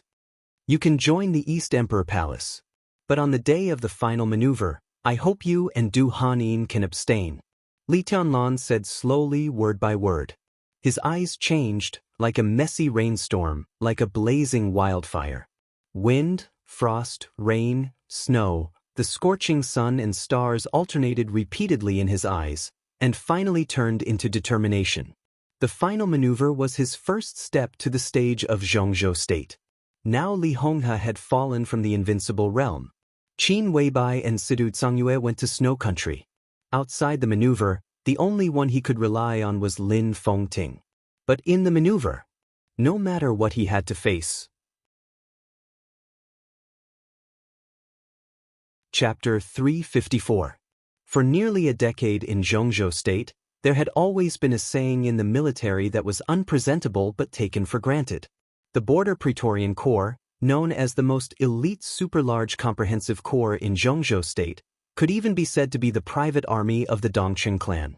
In the beginning, Zhongzhou State had secretly called it the Dongqing Corps, but after receiving different degrees of warnings, everyone realized how powerful it was. So the saying of the Dongqing Corps gradually disappeared and was replaced by another name. The God of Massacre Corps. This was tantamount to saying that the Border Control Corps was Dongqing Wudi's own corps.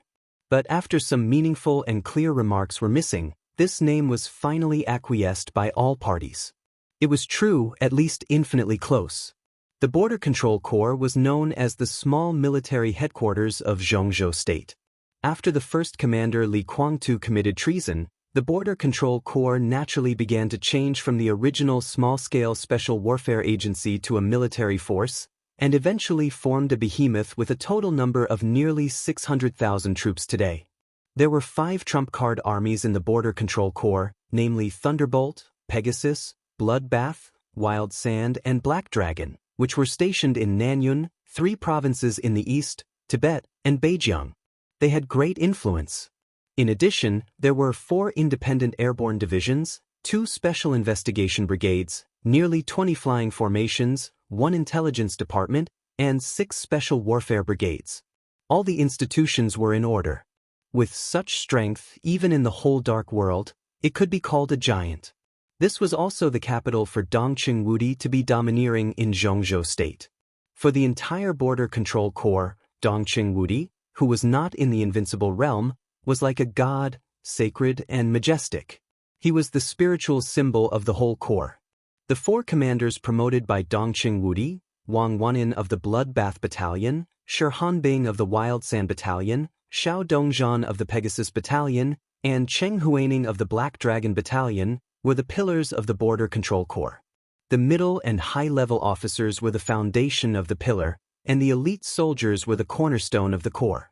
This was an unbreakable and great whole. It was famous for 2 iron rules, which had now almost become the soul of the Border Control Corps. The first rule was that as long as the Border Control Corps could still fight, the officers must be at the forefront when charging without destroying their own formation. The officers must be at the end when retreating. The marshal was at the forefront, followed by the general, followed by the colonel, and then the lieutenant. The second rule was that under no circumstances would the Border Control Corps keep any captives. Dongqing Wudi once said something that shocked the whole Zhongzhou State.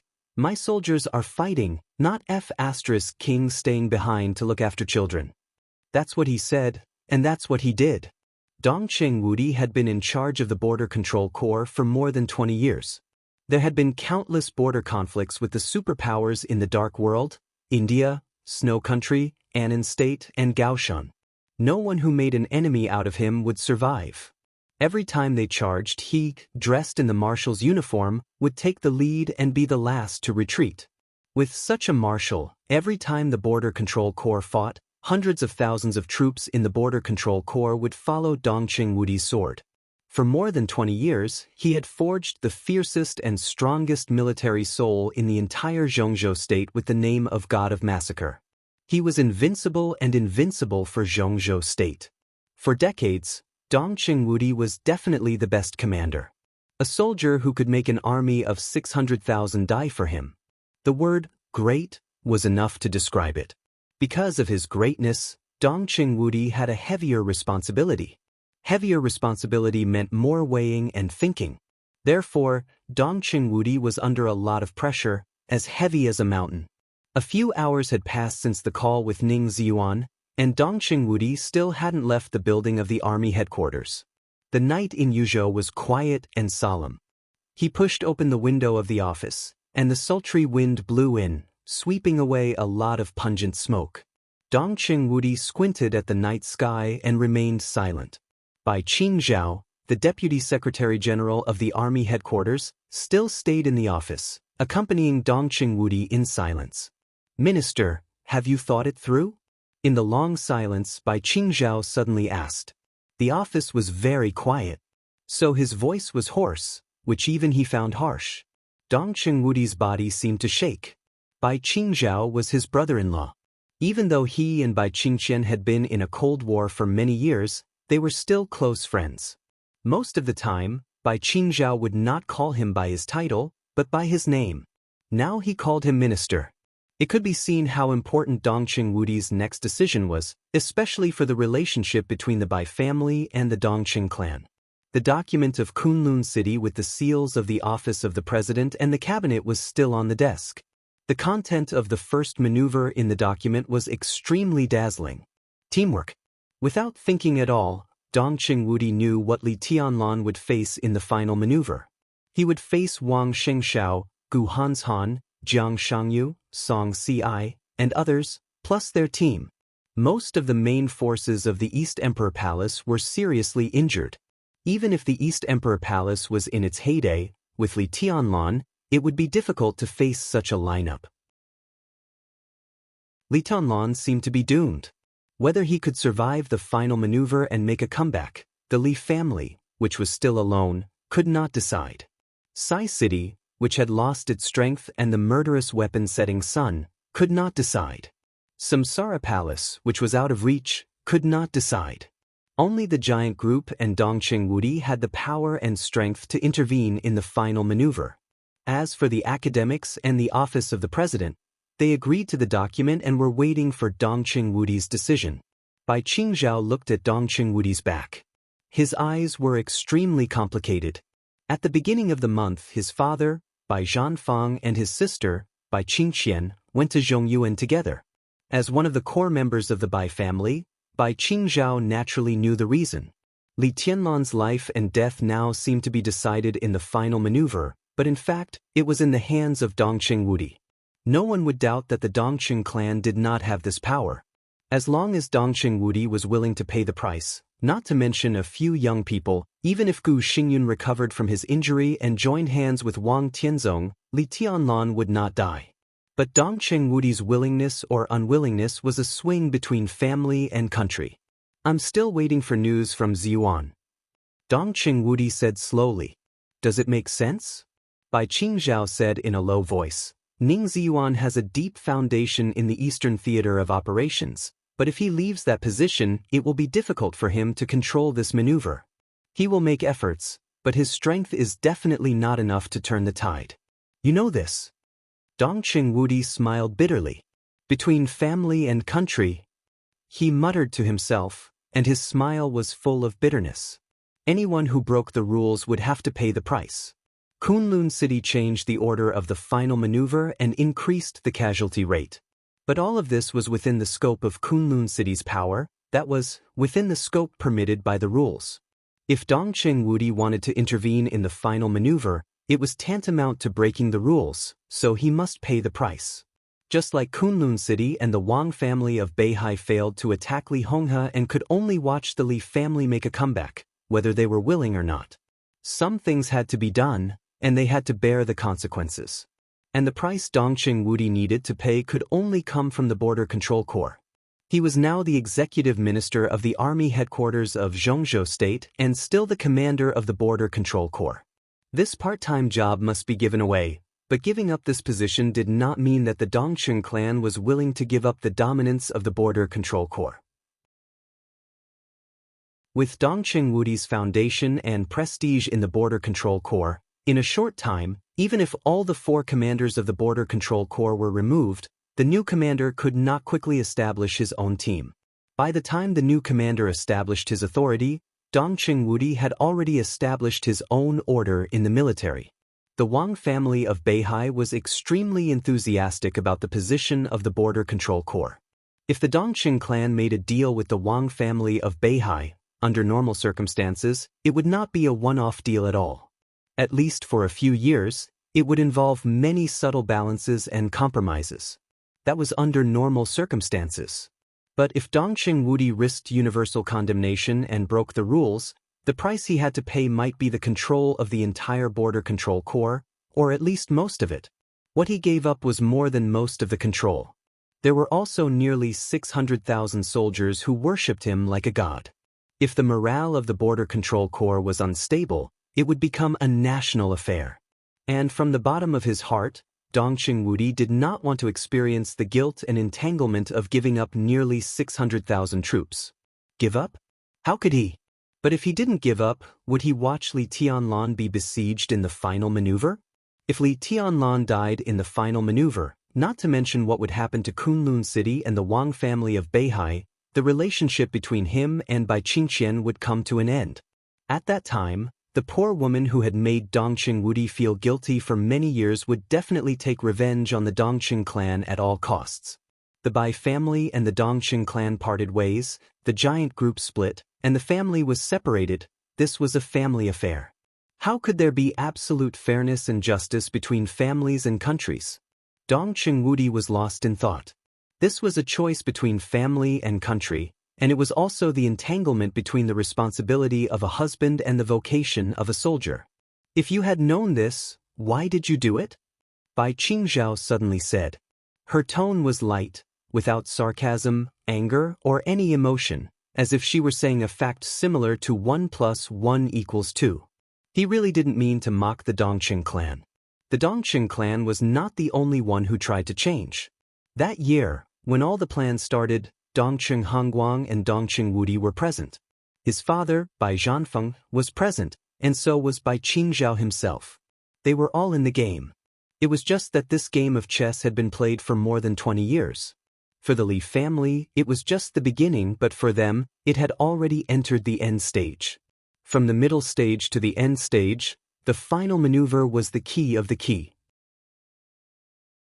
But all the people in the game did not expect that Dongqing Wudi, who was extremely determined because of his responsibility, would become so hesitant at this time because of his responsibility.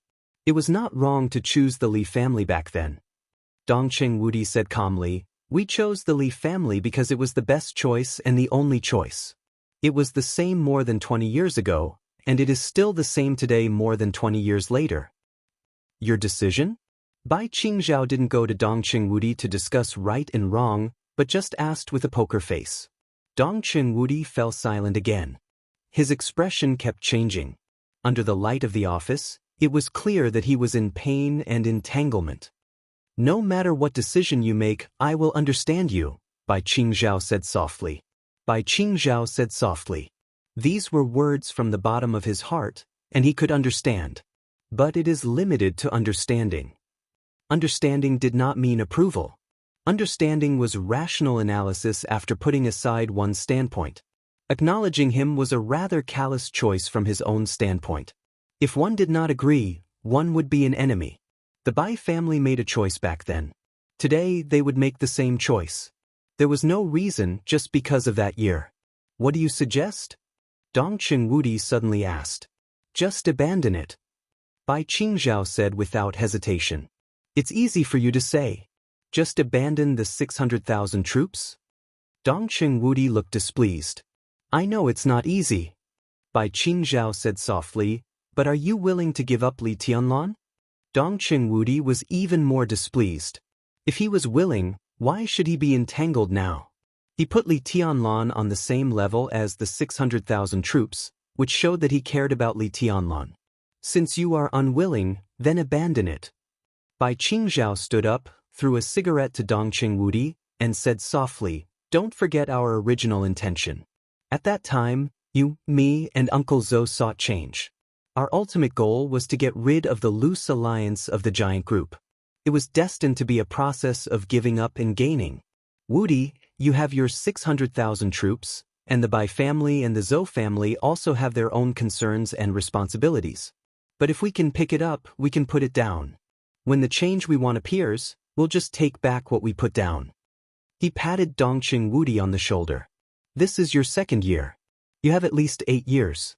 Why can't you afford to wait? If you abandon the Border Control Corps, you will still be the executive minister of the army headquarters of Zhongzhou State." Dongqing Wudi's body shook violently, and he didn't speak for a long time. The moon outside the window was rising. The army headquarters building was dark, and the sky was full of stars. After a long time, Dongqing Wudi picked up his mobile phone. Ning Ziyuan hadn't replied to him yet. He had left the Eastern Theater of Operations. It would take time for many things to work, at least overnight. "Get the car ready," Dongqing Wudi said in a low voice. "Go to the Hidden Dragon Sea." I want to meet the president in person. Bai Qingzhao's body relaxed quietly, and a smile appeared at the corner of his mouth. Dongqing Wudi walked out of the office, took out his mobile phone, and dialed the phone number of General Wang Lin, the former commander of the Blood Battalion of the Border Control Corps and the current commander of the Eastern Theater of Operations. Marshal! The phone was quickly connected. Wang Wantian's steady voice sounded extremely powerful. Wanyan, prepare according to plan number 2. Inform Huaining. Time is pressing. You have to hurry. Dongqing Wudi rubbed his temples, and his tone was a little tired. There was a moment of silence on the other end of the phone. Wang Wantian's deep voice sounded again. Marshal, have you really decided? Dongqing Wudi smiled, a little self-deprecating. Go ahead. He gave the order in a calm tone. Wang Wanyan took a deep breath, said yes, and then hung up the phone. Dongqing Wudi put down his mobile phone, walked out of the army headquarters building, and looked at the starry sky above. Between family and country. In his decades, someone had told him that when the country was about to fall, how could the family survive? Someone had also told him that the bounden duty of a soldier was to protect the family and defend the country. But no one had ever told him how to choose between family and country. So the choice he made tonight was his own. The country was not broken. The family was about to fall. Chapter 355. There is a chapter called Between Families and Countries before this. It's very important. Don't miss it. If the order of the final maneuver of the 2 academies was adjusted to target Li Tianlan, then another change after the order adjustment made everyone smell the smell of blood. Strictly speaking, this was the only change. The order of the content of the maneuver was disrupted, but it was not too much or too little. It was not considered a change. What Kunlun City changed this time was just a number. In the first round of the final maneuver of the 2 academies, the predicted casualty rate of the teamwork combat was 55%. Compared with the 30% in the last session, the extra 25% was destined to be a bloody fight to the death. Allowing more than half of the casualty rate was tantamount to Kunlun City telling everyone that they could be ruthless in teamwork combat without worrying about everything. It also foreshadowed Wang Xingxiao and Gu Hanshan to be ruthless to Li Tianlan. The heavenly son of Zhongzhou State, the heir of the Li family, the first person of the young generation. In the maneuver, if they were unlucky, they might become part of the 55% casualty rate. Li Tianlan could clearly feel the gloomy smell of blood and killing intent behind the fluctuation of this index. Because of this, he asked Dongqing Rushi and Du Hanin to abstain and chose to face everyone by himself. Li Tianlan and Dongqing Rushi could no longer talk about implicating each other. But there was no doubt that if she really accompanied Li Tianlan to the battlefield, Wang Xingxiao and Gu Hanshan would definitely kill her. A daughter of the Dongqing clan who had no position was worth winning over by anyone, but once she took a clear side, she would be an enemy. In the maneuver that seemed to be absolutely fair, there was no need to talk nonsense in the face of the enemy. Li Tianlan didn't think he would lose in the maneuver. But at the critical moment, it was really difficult for him to guarantee that he could take care of the people around him. Whether it was for Dongqing Rushi herself or because of his relationship with the Dongqing clan, Li Tianlan didn't want any accident to happen to Dongqing Rushi. It was late at night when he persuaded Dongqing Rushi, which was the early morning of July 23rd. That afternoon, Li Tianlan and Dongqing Rushi appeared in the Sky Academy. Before preparing to attend the symposium held by Gu Xingyun, Li Tianlan went to the ward of Li Baidian and others. Li Baidian, Su Chu, and Ning Qianxing. The 3 of them were real brothers in hardship. They lay side by side on the bed, looking gloomy. Du Hanin, Yu Qingyan, and Yi Huayu stood in the ward helplessly. The atmosphere was so oppressive that it almost froze. When Li Tianlan and Dongqing Rushi walked in, they just looked at him. The atmosphere became even more oppressive. What happened? Li Tianlan raised his eyebrows. Ning Qianxing, who was closest to the door, glanced at him and shook his head with a bitter smile. He did not speak. Li Tianlan glanced around and fixed his eyes on Du Hanin. Du Hanin calmly waved a document in her hand. It was information about the contents of the maneuver. The symposium held by Gu Xingyun would officially begin in less than 2 hours. At noon, all the people who were eligible to be invited received this information. The corner of Li Tianlan's mouth moved, and he was about to speak. Damn. Li Baidian suddenly said, I'm participating in the team battle in the maneuver. Su Chu and Ning Qianxing raised their eyebrows. Just when they were about to say that they would go regardless of the consequences, Li Tianlan interrupted them with a smile. It's useful for you to go with your current injury. At least you can get rid of a few cannon fodders. Then I'll drag you away and finally lose without knowing why. Is this the result you want? Li Baidian gritted his teeth. He should not have been so seriously injured in the battle with Gu Yulan. If it weren't for Gu Yunxia's sudden sneak attack, he would definitely be the real core combat force standing next to Li Tianlan today. The great void sword was unsheathed. He could not defeat Gu Hanshan and Wang Xingxiao, but at least he could share a lot of pressure for Li Tianlan. No one is allowed to go, Li Tianlan said calmly.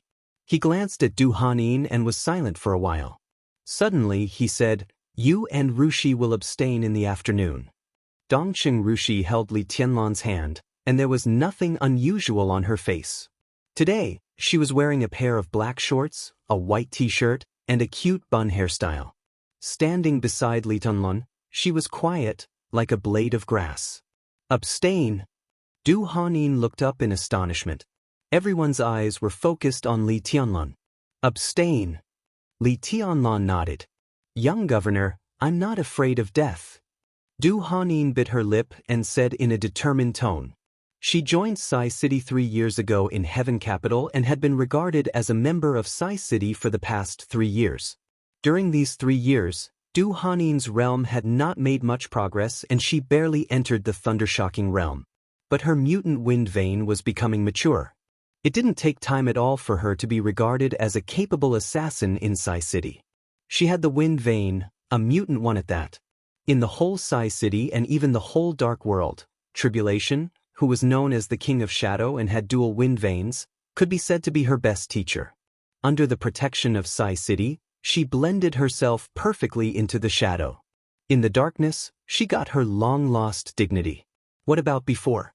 After her family was destroyed and before she entered Sai City, she was still sleeping with different men in the Sky Academy, just for a few pitiful credits. Du Hanin was willing to die for Sai City and the young governor of Sai City just for the small but significant changes in the past 3 years. I don't doubt your determination, Li Tianlan said softly, but it's meaningless. The opponent's lineup this time looks really luxurious. We don't have such a lineup, so we have to admit that we can't compete with them. It's not shameful to abstain temporarily. You'll have nothing if you die. You won't play a role here in the future. I alone am enough for the maneuver here. He paused and continued, If you follow me, I'm afraid that I won't be able to take care of you and will be distracted. This was the reason to persuade Dongqing Rushi. It would not be a problem to persuade the people of East Emperor Palace. I was thinking that when you came back, East Emperor Palace would make a killing in the final maneuver, and our brothers would be in the limelight. Now, Ning Qianxing laughed self-deprecatingly and bitterly. Our future is not in the Sky Academy. Li Tianlan laughed. This is just a starting point. The sky of our future is in the south. He looked at Ning Qianxing meaningfully. The south? Everyone was a little surprised. At this time in Zhengzhou State, most people would think that Li Tianlan would develop in the north or in Xianxia after graduation. Situ Tongyue, the governor of Sai City, used the national weapon setting sun to seriously injure Gu Xingyun. Under the anger of the higher-ups, Sai City suffered heavy losses. Liaodong and Longjiang province had now fallen into the hands of Kunlun City and the Wang family of Beihai respectively.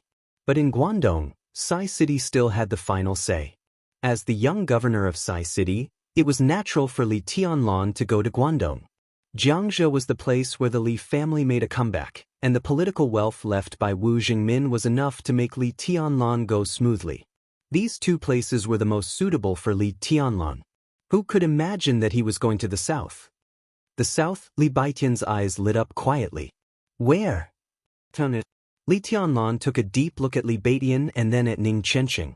Tiannan was outside the territory of Zhongzhou State, within the sphere of influence of Zhongzhou State, and outside the constraints of rules. It was not until this moment, facing Li Baidian and Ning Qianxing, that Li Tianlan clearly realized what it meant for him to go to Tiannan.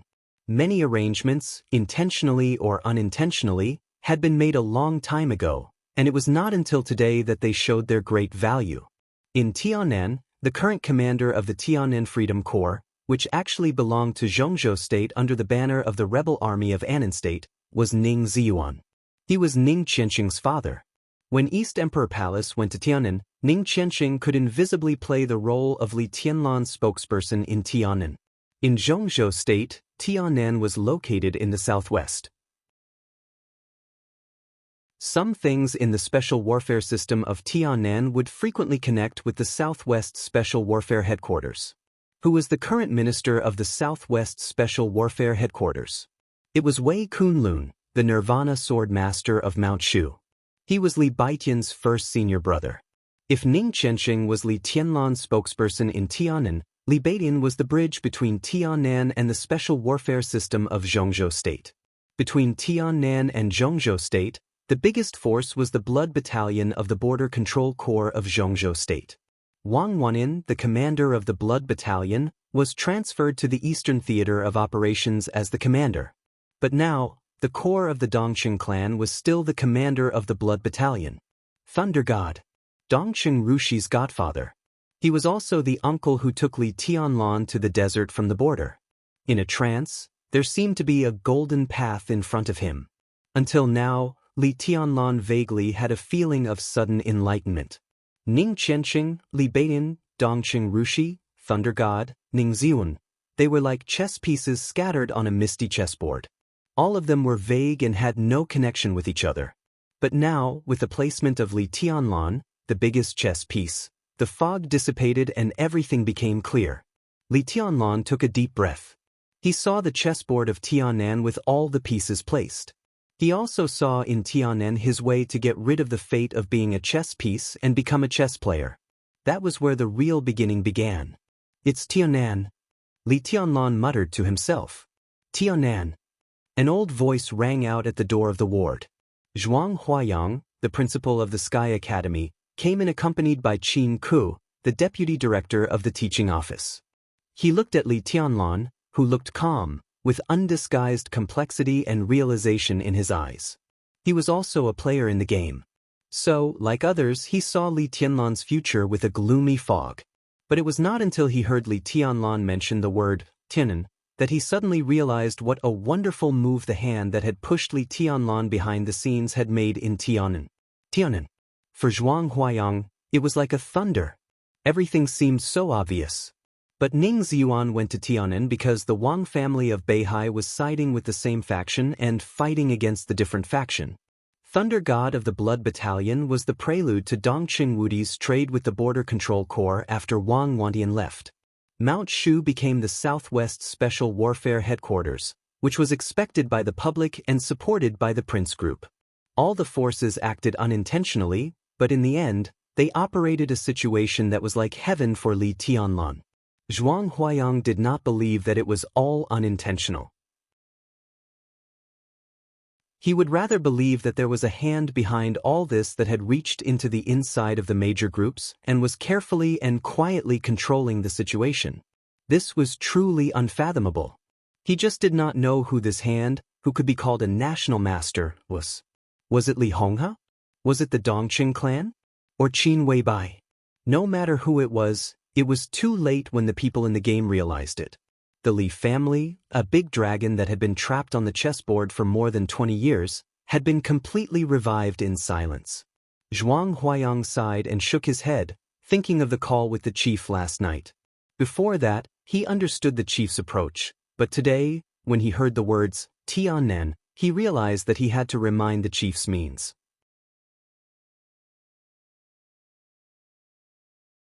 Chapter 356. Li Tianlan glanced at Zhuang Huayang. His eyes were calm, so calm that there was some politeness in them. It's Tiannan, he said softly. Zhuang Huayang was speechless for a while. It was too late to say anything now. The Special Warfare Headquarters was established, Ning Ziyuan was transferred, and the Blood Legion completed the handover. Under such circumstances, Li Tianlan's trip to Tianan was really like turning into a dragon when encountering a storm. Zhuang Huayang was convinced, and he even had some awe for the person behind the scenes. To gather the general trend of Zhongzhou state in Tianan, such a technique was truly grand and exquisite to the extreme. When the storm in Zhongzhou state was unstable, he calmly placed a chess piece in Tianan. It seemed a little unreasonable, but he suddenly revitalized the whole chessboard. What convinced Zhuang Huayang the most was that there was no sign of any deliberate action at all. Naturally, several major forces operated at the same time, and they had inadvertently created such a situation that no one had expected. After the Yuzhou conference, the Li family made a comeback. Everyone's eyes were focused on the northeast and southeast. Some people were guarding against the Li family, and some were counting their gains. The situation in Tianan was obvious, but because everything seemed so natural, no one had realized it yet. The easiest to overlook was often the most obvious. For example, the sunlight during the day. For example, the starry night sky. Zhuang Huayang didn't know how much preparation the person behind the scenes had made for such a wonderful technique. But if this person hadn't been clear about the situation in Zhongzhou state, there would have been no such effect as today's thunder in silence. When did all of this start? Zhuang Huayang pondered silently. The general trend of Tianan and the changes of several sensitive positions were the result of the internal operations of the Wang family of Beihai, the Prince Group, and the Giant Group. The Yuzhou Conference, Lin, and the Northeast had indeed attracted everyone's attention. Thus, for the time being, no one had noticed Tianan. This didn't seem hard to understand, but it was also hard to understand. After all, Li Tianlan was here. He was a rare martial arts genius in Zhongzhou state for decades. Li Tianlan could be said to be the most central figure in all these changes. How could he be ignored? To anyone, ignoring such a martial arts genius, ignore? Zhuang Huayang's brain suddenly became a little sluggish. He looked at Li Tianlan's calm face. While thinking, Zhuang Huayang's back was covered in cold sweat. Ignore Li Tianlan? No one would be so stupid. Even if there were in the past, there wouldn't be a second time after their return. Zhuang Huayang had never ignored Li Tianlan. He was a martial arts prodigy, but it was not until this moment that he suddenly realized that Li Tianlan was only a martial arts genius in his mind. That was the only impression he had. Li Tianlan had done a lot, but he seemed to have done nothing. With his strength and status, there was nothing he could do now. In the final battle of Heaven Capital, he was a pawn of Zhongzhou state. In the process of the Li family returning to the peak, he was like a pawn of the Li family. He was so pure, so clear-headed, and had always been silently improving his strength. He really didn't consider anything, or at least he didn't show it. Why did the Li family suddenly collapse back then? Did the Wang family of Beihai do something secretly? What resources did Kunlun City use in the plan back then? Would these resources be clues? What was the truth behind Li Guangtu's treason? From the beginning to the end, Li Tianlan didn't even care about this series of questions that he had to consider in his position. He knew nothing about the past and didn't explore it. Instead, he focused purely on improving his strength, waiting for the opportunity to take the first step. He was too obvious. So much so that it even became his label in people's eyes. Zhuang Huayang finally knew why the powerful Wang family of Beihai and the delicate Kunlun city ignored Tianan. Their eyes were indeed on the northeast and Xianxia, but also on Li Tianlan. Li Tianlan showed that he just wanted to improve his strength. And what they paid attention to was Li Tianlan himself. So that in the end, Tianan, such a huge omission was formed. Zhuang Huayang's heart was a little cold. He didn't know whether Li Tianlan did all this intentionally or unintentionally. If the answer was intentional, he was willing to use himself as a chess piece and use the purest way to attract everyone's attention. How scheming was he to be so dormant? The corners of Zhuang Huayang's mouth kept trembling. At this moment, he wanted to say a lot, but he didn't know why he couldn't say anything. It's almost time. Li Tianlan looked down at his watch. It was 2:20 in the afternoon. Gu Xingyun's symposium was held at 3 o'clock in the conference room of the Sky Academy, about 15 minutes away from here. He nodded to Zhuang Huayang, then looked at Dongqing Rushi and Du Hanin, and said calmly, "Let's go." Zhuang Huayang took a deep breath and suddenly shouted. Li Tianlan turned to look at him. "What's your plan?" When he asked this, Zhuang Huayang's tone was a little bitter. The final maneuver of the two academies was a grand event of the special warfare system of Zhongzhou State.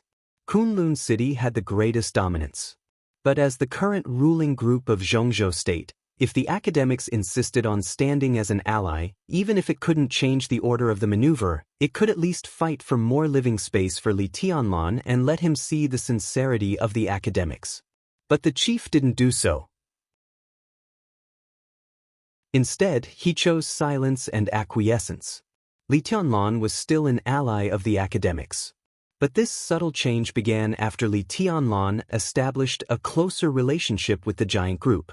The academics hoped that Li Tianlan had something to do with the giant group, but they didn't want their relationship to be too close. Li Tianlan, who largely depended on the academics to survive, was far more in line with the interests of the academics than Li Tianlan, who was at ease in the two groups. But Zhou Yuanshan's trip to Jiangzhou was tantamount to the giant group clearly announcing to the outside world that they would create their core team with Li Tianlan as the core for the next few decades. The academics could only take this opportunity to pressure Li Tianlan and the giant group. In such a state, Li Tianlan was an ally of the academics, but he was more like a pawn used by the academics to ask for benefits from the giant group. The most important thing was that Li Tianlan was willing to be a pawn of the Li family, but he might not be willing to be a pawn of the academics. Now the situation in Tiannan was gradually clear, and Li Tianlan's future was predictable. He was the strongest ally in the future, but in the next final maneuver he would face an extremely embarrassing situation. Zhuang Huayang really wanted to know what Li Tianlan's plan was. "Rushi and Hanin will abstain." Li Tianlan said calmly, "I will participate in the final maneuver myself and participate in their so-called team battle." "By yourself?" Zhuang Huayang's face changed dramatically. "I won't lose," Li Tianlan said blandly. Zhuang Huayang smiled bitterly again. The academics had made their own moves. The key was whether Dongqing Wudi was willing to break the rules for Li Tianlan. If Dongqing Rushi did not abstain, Dongqing Wudi was undoubtedly more likely to take action for his daughter. But if Dongqing Rushi abstained, on one side was the responsibility of the Border Control Corps, and on the other side was the weight of Li Tianlan. How would Dongqing Wudi choose? If he chose to give up, this maneuver would be a dead end for Li Tianlan. If he lost, Li Tianlan would die. If he won, Li Tianlan would still die. Li Tianlan could win with such a lineup. Kunlun City and the Wang family of Beihai would definitely kill this threat at all costs. This might be an opportunity for the academics? But if the giant group gave up, would the big shots of the academics really offend the Wang family of Beihai and Kunlun City for Li Tianlan? Who was willing to bear that kind of pressure? Zhuang Huayang had a splitting headache. He took a deep breath, patted Li Tianlan on the shoulder, and said in a deep voice, "I'll call the leading cadre right away." Li Tianlan smiled, turned, and walked out of the ward. The conference room of the Sky Academy was very large. The environment was pale white, simple and spacious. When Li Tianlan walked into the conference room with Dongqing Rushi and Du Hanin 15 minutes in advance, Gu Xingyun was already sitting in the main seat of the conference room. Gu Qianxuan, who used to serve as a real marshal in Zhongzhou State and now became a nominal title with the disbandment of the Snowdance Corps, stood quietly beside Gu Xingyun with an indifferent expression. The fresh sunshine after the rain gently sprinkled into the main seat of the conference room. The two invincible realm experts of Zhongzhou State stood and bathed in the sunshine, as if they were wearing a layer of golden clothes. There were already many figures in the conference room. Gu Xingyun's symposium was held by the top young people in the two academies. To be exact, they were high-level people who had a clear team and served as the core figures in their respective teams, or the individual immortals with great personal strength. Li Tianlan had read the information. This time, there were about 30 forces in the two academies, and the total number of people was about 750. Under normal circumstances, this should be the total number of people in the team cooperation maneuver. There were lunatics who participated in the team maneuver to save their lives, but there were not many in previous years. In the final maneuver, where the casualty rate was at least 30%, an individual facing a team was tantamount to courting death, or it was tantamount to giving credits to others. According to the rules of the two academies, the final maneuver of the two academies was important, but credits were more important. Therefore, the maneuver seemed to be a contest of force, but the tricks in it also tested a person's mind. Every student would consider how to make use of their strengths to make up for their weaknesses and strive for the most credits to improve their ranking. As soon as Li Tianlan and the other two walked into the conference room, almost everyone's eyes were focused on them. Most people's eyes were a little strange. Wang Xianxia and Xianxia sat in the middle. Seeing Li Tianlan come in, Wang Xianxia waved his hand with a smile as a greeting, looking very friendly. Gu Hanshan, the young master of Kunlun City, and Gu Yulan, the last disciple of Gu Qianquan, sat together. They were almost next to Wang Xianxia and Xianxia. Gu Yulan, whose face was still a little pale, was still wearing a mask. She snuggled up to Gu Hanshan like a little bird. Jiang Shangyu sat on the other side of Gu Hanshan. Before Li Tianlan came in, several super experts of the young generation of Zhongzhou State had been whispering together. What they said did not matter at all. What mattered was that the signal they gave was clear enough, and that was enough. Li Tianlan was expressionless. He picked a chair at random and sat down, quietly waiting for the meeting to begin. Time passed slowly. At 3 o'clock sharp, the bell rang in the office. Gu Xingyun, who had been sitting in the main seat with his eyes closed, opened his eyes. He glanced around, and a smile bloomed on his elegant face. "Everyone is here." Gu Xingyun said, "Let's have a meeting." Li Tianlan froze and subconsciously narrowed his eyes. "Everyone is here?" Sitting next to him, Du Hanin and Dongqing Rushi were celebrities of the two academies respectively. Before the meeting began, they had introduced the main figures present to Li Tianlan. The conference room was large and there were many people sitting, but it was far from complete. There were about 30 forces of the two academies that had not been disbanded after 3 years. But Du Hanin and Dongqing Rushi introduced too few. 5 from the Sky Academy. 7 from the Deep Sea Academy. This also included East Emperor Palace, 3000 World, Phantom Palace, and Jilei Mountain. That was to say, half of the young forces of the two academies were not present at this time. But Gu Xingyun said that everyone was here. Li Tianlan did not think that Gu Xingyun would make mistakes in this kind of thing. Then it could only prove one thing. In this team maneuver, more than half of the forces in the two academies chose to abstain for various reasons. Abstaining was allowed in the maneuver of the two academies. But abstaining was not without a price. Some credits would be deducted. So abstaining was not so easy to determine. But even so, more than half of the forces chose to abstain. What did this mean? Li Tianlan observed everyone in the conference room calmly. Of the 12 forces present at this time, in addition to East Emperor Palace, Phantom Palace, 3000 World, and Jilei Mountain, there were 8 other forces.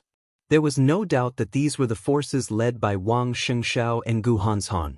The rules set by Kunlun City seemed to be ordinary except for increasing the casualty rate. But in fact, the team maneuver, which used to be placed in the middle or at the end, had become the simplest and most brutal encirclement and suppression with the adjustment of the order. Li Tianlan was the target of everyone's encirclement and suppression. It could even be said that he was the only target. Kunlun City and the Wang family of Beihai made it clear that they wanted to give Li Tianlan a little chance. Li Tianlan looked at Gu Xingyun and Gu Qianquan. Gu Xingyun did not look at him. But Gu Qianquan's eyes were always on Li Tianlan. His eyes were ferocious and vicious, with awe-inspiring killing intent. Seeing Li Tianlan's gaze, Gu Qianquan raised the corner of his mouth and showed a disdainful sneer. Li Tianlan lowered his head again and remained calm. Gu Xingyun smiled again. His injury was indeed very serious, and his breath was short and heavy. Even if he tried to hide it, he could not hide it perfectly. Li Tianlan glanced at him and lowered his head again. Some teams finally applied to give up this team maneuver for various reasons. I personally agreed with their abstention. So the team combat on the first day of the maneuver is probably everyone here and your team. Gu Xingyun took a deep breath and continued. This year's team maneuver is special. After careful consideration, Kunlun City decided to increase the casualty rate of this maneuver. But correspondingly, the credits obtained will also increase accordingly. The casualty rate will increase by 20%, and the credits will be increased by 50% according to the previous standard. Such a result is destined to make the competition between you very fierce. I'll ask you again formally. Is there anyone here who wants to withdraw from the maneuver? There was silence. In the silence, a clear voice sounded. I abstain. What? There was an uproar. Everyone turned to look at Dongqing Rushi, their eyes full of incredible emotions. Dongqing Rushi, Li Tianlan's fiancé, abstained. Did Li Tianlan fall out with the giant group? Gu Xingyun was also stunned, and he didn't even hide the surprise in his eyes. Dongqing Rushi's withdrawal meant that the giant group was less likely to intervene in this maneuver. He had no reason not to be surprised. Dongqing, are you sure? Gu Xingyun asked, trying to make his voice soft. Dongqing Rushi glanced at Gu Xingyun, nodded, stood up, and walked out directly. It seemed that she came here to announce the news. I abstain. Du Hanin also stood up and followed Dongqing Rushi out of the conference room. Everyone's brains were buzzing, and they couldn't fully understand what was going on for a while. Diagonally across from Li Tianlan, Wang Xianxia narrowed his eyes and turned to look at Song Ci. Song Ci didn't look at Wang Xianxia, just lowered her head. Wang Xianxiao's eyes were still gentle, but the light gradually became stern. In an absolute disadvantage, Li Tianlan didn't want to implicate his woman, so he sent Dongqing Rushi out of the maneuver. Wang Xianxia had an absolute advantage. Why would he let his woman take the risk? He looked at Song Ci without blinking. Thus, while everyone was still in a state of shock, another unexpected voice rang out. I abstain. Song Ci gritted her teeth, and her voice was a little helpless. She glared at Wang Xianxia. Wang Xianxia smiled and touched Song Ci's hair. This was a man's war. Li Tianlan didn't want his woman to take the risk. As the heir of the Wang family of Beihai, he naturally had no reason to lose to Li Tianlan in this kind of courage. Everyone's eyes began to shift and finally fell on Gu Hanshan. This team maneuver was destined to be a life-and-death fight. Both Li Tianlan and Wang Xianxia sent their women out of the maneuver to give them safety. What about Gu Hanshan? The muscles on Gu Hanshan's face twitched fiercely. He was expressionless and said nothing. Gu Yulan meant Gu Hanshan, so she also said nothing. In the silence, Li Tianlan and Wang Xianxiao's eyes seemed to meet for a moment, intentionally or unintentionally. Both of them saw a trace of mockery in each other's eyes. Anyone else wants to quit? Gu Xingyun asked. No one spoke. This time, everyone chose to stay. Gu Xingyun looked at Gu Hanshan, and an obscure light flashed in his eyes. His tone was still calm. Very well, since you accept the maneuver, I will introduce the rules. I will tell you the specific tasks of the maneuver the day before the maneuver. Everyone, although your competition is very fierce, I still hope that if possible, you will try to be merciful to your opponents, because they are not enemies. This is just a maneuver. From his standpoint, this was what he had to say for the sake of the situation. The sake of the situation was nonsense. It also included the so-called rules that Gu Xingyun explained. In fact, today, Gu Hanshan and Wang Xianxia sat together, which was the most important practical content. The actual content didn't need to be said. It was already here. This was to put pressure on Li Tianlan, and it was also to strengthen the confidence of other young forces that followed the Wang family of Beihai and Kunlun City. This was the real meaning. Li Tianlan quietly listened to Gu Xingyun's nonsense. He felt a little bored. The nonsense was unexpectedly long. The meeting started at 3 o'clock, and Gu Xingyun talked until 4:30. No one had a problem with such maneuver rules. So Gu Xingyun announced the end of the meeting. The young elites who participated in the meeting left one after another. Before leaving, everyone glanced at Li Tianlan with meaningful eyes. Li Tianlan sat in his seat alone. He was truly a loner. He was surrounded by bone-chilling hostility from all directions. He suddenly smiled and glanced at Gu Xingyun again. Then he got up and was about to leave. "Stop!"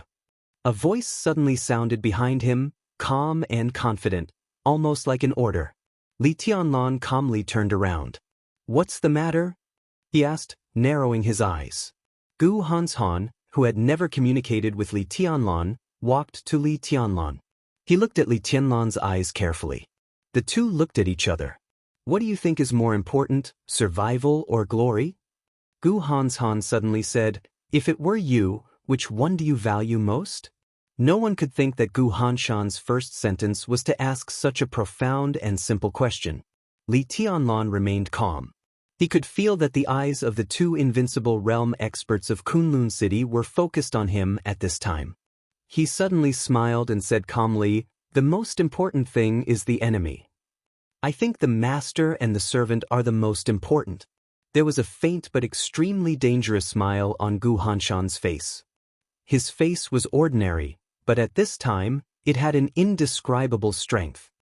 "I'm willing to give you a chance. You be my dog, and I can give you the right to survive and the opportunity to gnaw on bones. How about that?" Gu Hanshan's tone was very generous and generous. "Don't be ungrateful." He whispered unhurriedly, "If you want to live, this is your last chance. If you don't want the face I'm giving you, I promise you will regret it." Only those who knew the past of the Li family and Kunlun City understood what Gu Hanshan meant. The Gu family had a long history. But more than 20 years ago, there was no special warfare group in Zhongzhou State. At that time, there were only 5 groups in Zhongzhou State. At that time, the Gu family was regarded by many as a running dog at the feet of the Li family, or a running dog of the Southeast group, which could not be shown in public. Gu Hanshan was undoubtedly proud. He didn't want to admit the dark history of the Gu family, but he wanted the heir of the Li family to crawl at his feet and be his dog. Wang Xianxia heard this sentence. The corners of his mouth twitched slightly. He wanted to say something, but he forced himself to hold back. Let Li Tianlan be a dog? Perhaps in the whole dark world, only Gu Hanshan had this courage. Perhaps even Gu Xingyun didn't have this idea. Wang Xianxia knew very well that even his father, Wang Tianzong, had tried to rope in Li Tianlan. As long as Li Tianlan agreed to join the Wang family of Beihai, in the future, Li Tianlan's weight in the territory of the Wang family of Beihai was no less than that of him, the heir of the Wang family of Beihai. This was not only sincerity, but also respect for Li Tianlan's potential. But now, Gu Hanshan asked Li Tianlan to be his dog. Such courage was really cute. Li Tianlan's expression did not change. He looked at Gu Hanshan and directly said what Wang Xianxia wanted to say. "Are you an idiot?" He looked at Gu Hanshan and asked very seriously. "What did you say?" Gu Hanshan's face was cold. "I said you're an idiot." Li Tianlan chuckled. "Is the young master of Kunlun City that great? Do you really think you're a big shot? You're courting death by offending me like this." Gu Hanshan laughed gloomily, and his eyes were cold. "I really don't think you're a big shot." Li Tianlan said blandly, "In a dangerous situation, I will keep my woman away from danger, and Wang Xianxia will also keep his woman away from danger. What about you?"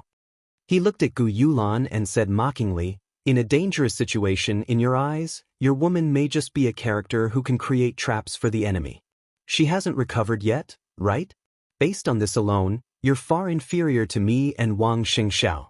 When we climb the martial arts, we cultivate the sword energy and condense the sword intent. We're born as human beings with no breadth of mind and bearing. So what if you have 10 heavenly king hearts? You're just a useless person." Gu Hanshan's face did not change at all, but his tone became colder. Very good, very good." Li Tianlan smiled. What he said was actually the truth. When he entered the secular world 3 years ago, he valued Gu Hanshan, who had the heavenly king heart, because the other party's realm was much higher than his. But in terms of martial arts, he really didn't think much of the heir of Kunlun City. The Gu family used to be a low-key dog.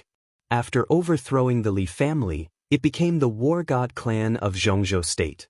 Its rise and fall of honor and disgrace were straight up and down. In terms of foundation, it was a real upstart.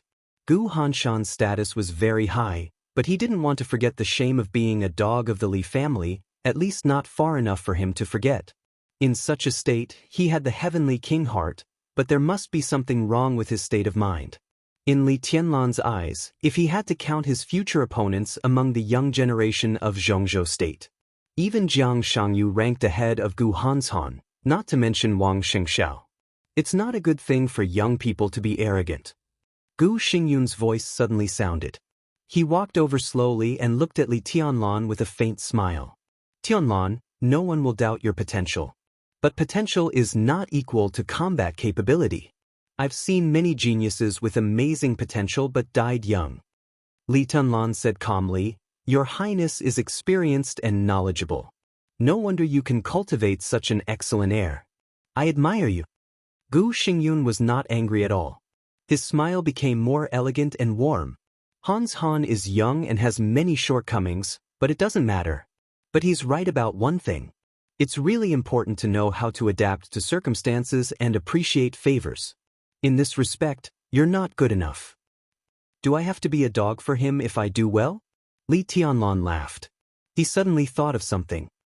I heard that a strong man once killed an invincible realm expert of Kunlun City for a dog. I don't know if it's true. Gu Xingyun's smile slowly faded. He looked at Li Tianlan and said expressionlessly, Tianlan, are you humiliating Kunlun City? I don't dare. Li Tianlan laughed. I just asked casually. I don't need you to remind me of anything in a strange way. Gu Xingyun said indifferently, the Gu family did live under someone else's roof, but it was just a necessary forbearance. The final winner was us. As for the Li family, no matter how glorious it was destroyed. He took a step closer to Li Tianlan and chuckled, but his voice was extremely cold. I can tell you clearly. As long as I'm alive, the Li family can't rise again. You don't want to be a dog? Very well, then be a nonentity for a lifetime. He paused, his voice getting lower and lower, and he chuckled. How is the old dog Li Honghe now? If Situ Tsangyue hadn't stopped me, your grandfather would have died long ago. But it doesn't matter. Last time I let him fall from the invincible realm, which is equivalent to knocking out his dog teeth. When I recover, I'll go to Lin again and break his dog legs. It's not difficult to kill him. Li Tianlan looked at Gu Xingyun quietly. There was no anger, no panic. There was only pure emotion in his eyes. I won't let it go. He suddenly laughed. In front of Gu Xingyun, he bent down and took off his shoes and socks.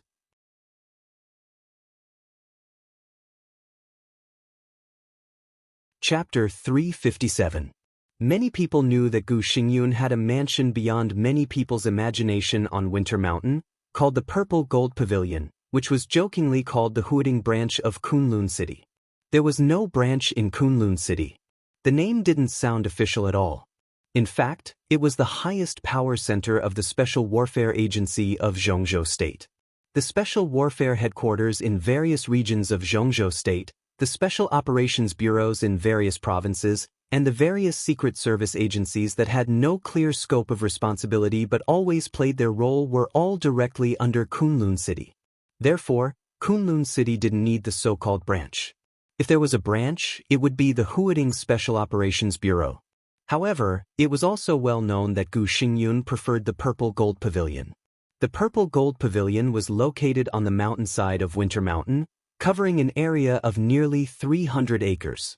There were only a few dozen villas built by famous masters scattered on the edge, surrounding the 6-story Purple Gold Pavilion in the center. In terms of feng shui, it was a standard blessed land for hiding wind, water, and gathering qi. The layers were clear and natural. Coupled with the artificial layout, it seemed that this place could enjoy the luck of Winter Mountain. Gu Xingyun believed in fate, so every time he came to Huading, he would live in the Purple Gold Pavilion. Even when he held meetings and issued orders to the Southeast Special Warfare Agency, if he was in Huading, he would also set the meeting place here. This place was different from the turbulent Yuzhou and the snowy Kunlun. Standing here and looking at Huading, there was only an infinite expanse. Therefore, Gu Xingyun had always regarded the Purple Gold Pavilion as his own blessed land. It was already 10 o'clock in the evening when Gu Xingyun returned to the Purple Gold Pavilion from the Sky Academy. The Sky Academy held a banquet that was neither serious nor relaxing. After the banquet ended, Gu Xingyun went straight back to the Purple Gold Pavilion. Li Qingqing was sitting in the hall playing chess with herself. The soft crystal lamp in the hall was on. Under the light, the girl staring at the chessboard attentively was picturesque. Her beauty was like a spring rain. She wasn't violent or abrupt. She was natural, elegant, and gentle. She was usually imprinted in the depths of a person's soul without making a sound. Seeing Gu Xingyun coming in, Li Qingqing raised her head and subconsciously stood up and called, "Dad." "Make 2 cups of tea." Gu Xingyun ordered calmly and casually sat on the sofa. Li Qingqing nodded meekly and turned to leave. Gu Qianxuan sat opposite to Gu Xingyun. He looked down at Li Qingqing's self-entertaining chess game and said with a smile, "Qingqing is very smart. In the next few years, when you recuperate, carve it carefully. After a few years, it may not be worse than today's Song Ci. It should be promising in the future." Gu Xingyun was also looking at the chess game in front of him, but his mind was completely elsewhere. Kunlun City did not have the almost extravagant and endless resources of the Wang family of Beihai, so everyone in Kunlun City was working hard to enhance their strength. Moreover, Li Qingqing was not as favored as Wang Yuetong in the Wang family of Beihai, so her martial arts practice was very hard. Now, at the age of 20, she had entered the stabilization period of the fire-flaming realm with a solid foundation. With her talent, although she did not have the wind and thunder veins and the heavenly king heart, she still had a chance to enter the thunder-shocking realm within 3 or 4 years if she cultivated diligently. A master of the thunder-shocking realm at the age of 24 or 25, and a young and stunning woman at that, if not unparalleled, was at least rare. "We'll see." Gu Xingyun thought for a while and said indifferently, "It's a pity to waste such a talent." Gu Qianxuan insisted intentionally or unintentionally, not stingy with his evaluation of Li Qingqing. Gu Xingyun lowered his head, and his eyes were a little complicated. Seeing such an excellent daughter, there was no relief in his eyes, only complexity. This was the daughter he and Li Shi gave birth to. Gu Xingyun was convinced that this was his biological daughter. But he did not like her at all. Every time he saw the mother and daughter, Gu Xingyun would always think of some old things that he did not want to remember at all. "You don't like her?" Gu Qianxuan asked a nonsense question. Gu Xingyun glanced at him and did not speak. Gu Qianxuan smiled and whispered, "If you really don't like her, it's better to leave her in Huading, Purple Gold Pavilion. It's okay to give her to Qingqing as a dowry." "What do you mean?" Gu Xingyun reached out to tidy up the chessboard. His tone was a little colder, but it was not aimed at Gu Qianxuan. Gu Qianxuan was also tidying up the chessboard. He clearly held the white chess piece, but he violated the rules by putting a piece on the chessboard first. He said flatly, "Whatever you want to mean, it means what it means." There was Li Shi in those years. Why can't there be Qingqing today? Our Phoenix Pavilion is prepared for Qingqing, isn't it? What are you hesitating for? He chuckled, playing with the chess piece in his hand, and continued, "History will repeat, and the past will be reincarnated. Throughout history, there are many examples of people losing their country because of women. Who can tell whether it is because of the sword or because of women that our Kunlun City can have today?" Sniff. Gu Xingyun crushed several chess pieces in his hand without expression. His face was cold. Gu Qianxuan smiled. His relationship with Gu Xingyun had not been harmonious. Naturally, he did not care about Gu Xingyun's feelings. Moreover, Gu Xingyun was seriously injured, so he was not afraid that Gu Xingyun would suddenly attack him. The chess pieces slipped from Gu Xingyun's hand. Gu Qianxuan said flatly, "Just take it that you let me have a few glances." Gu Xingyun took a deep breath and slowly placed a chess piece. He said indifferently, "What's the use of Qingqing staying in Huading? Li Tianlan? Li Tianlan can't survive this maneuver." Gu Qianchuan shook his head. "We don't have to waste resources on him. He is really amazing. Under normal circumstances, Qingqing is the most suitable for him. But now the general trend has been formed, and he is just an ant that will be crushed by the general trend.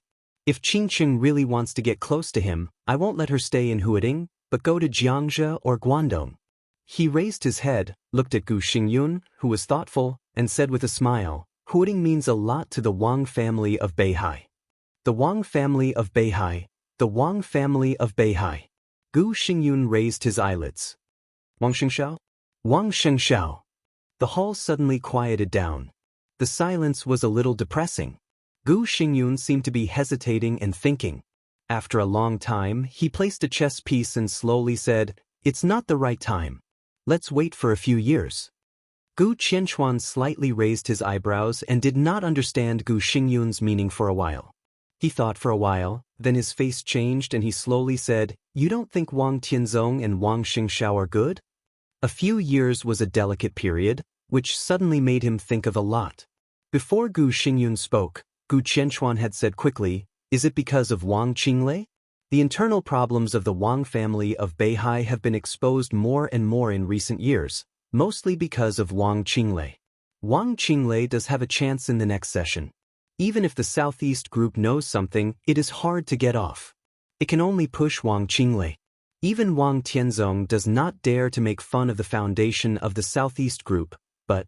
He hesitated and finally said, "But even if Wang Qinglei is in that position, will Wang Tianzong lose?" Who knows? Gu Xingyun said indifferently, "At present, the Wang family of Beihai has only exposed some problems, but it has not formed the sharpest opposition. There are just signs of things. Who can see it clearly? 3 years later, everything will probably become clear." Gu Qianchuan was silent.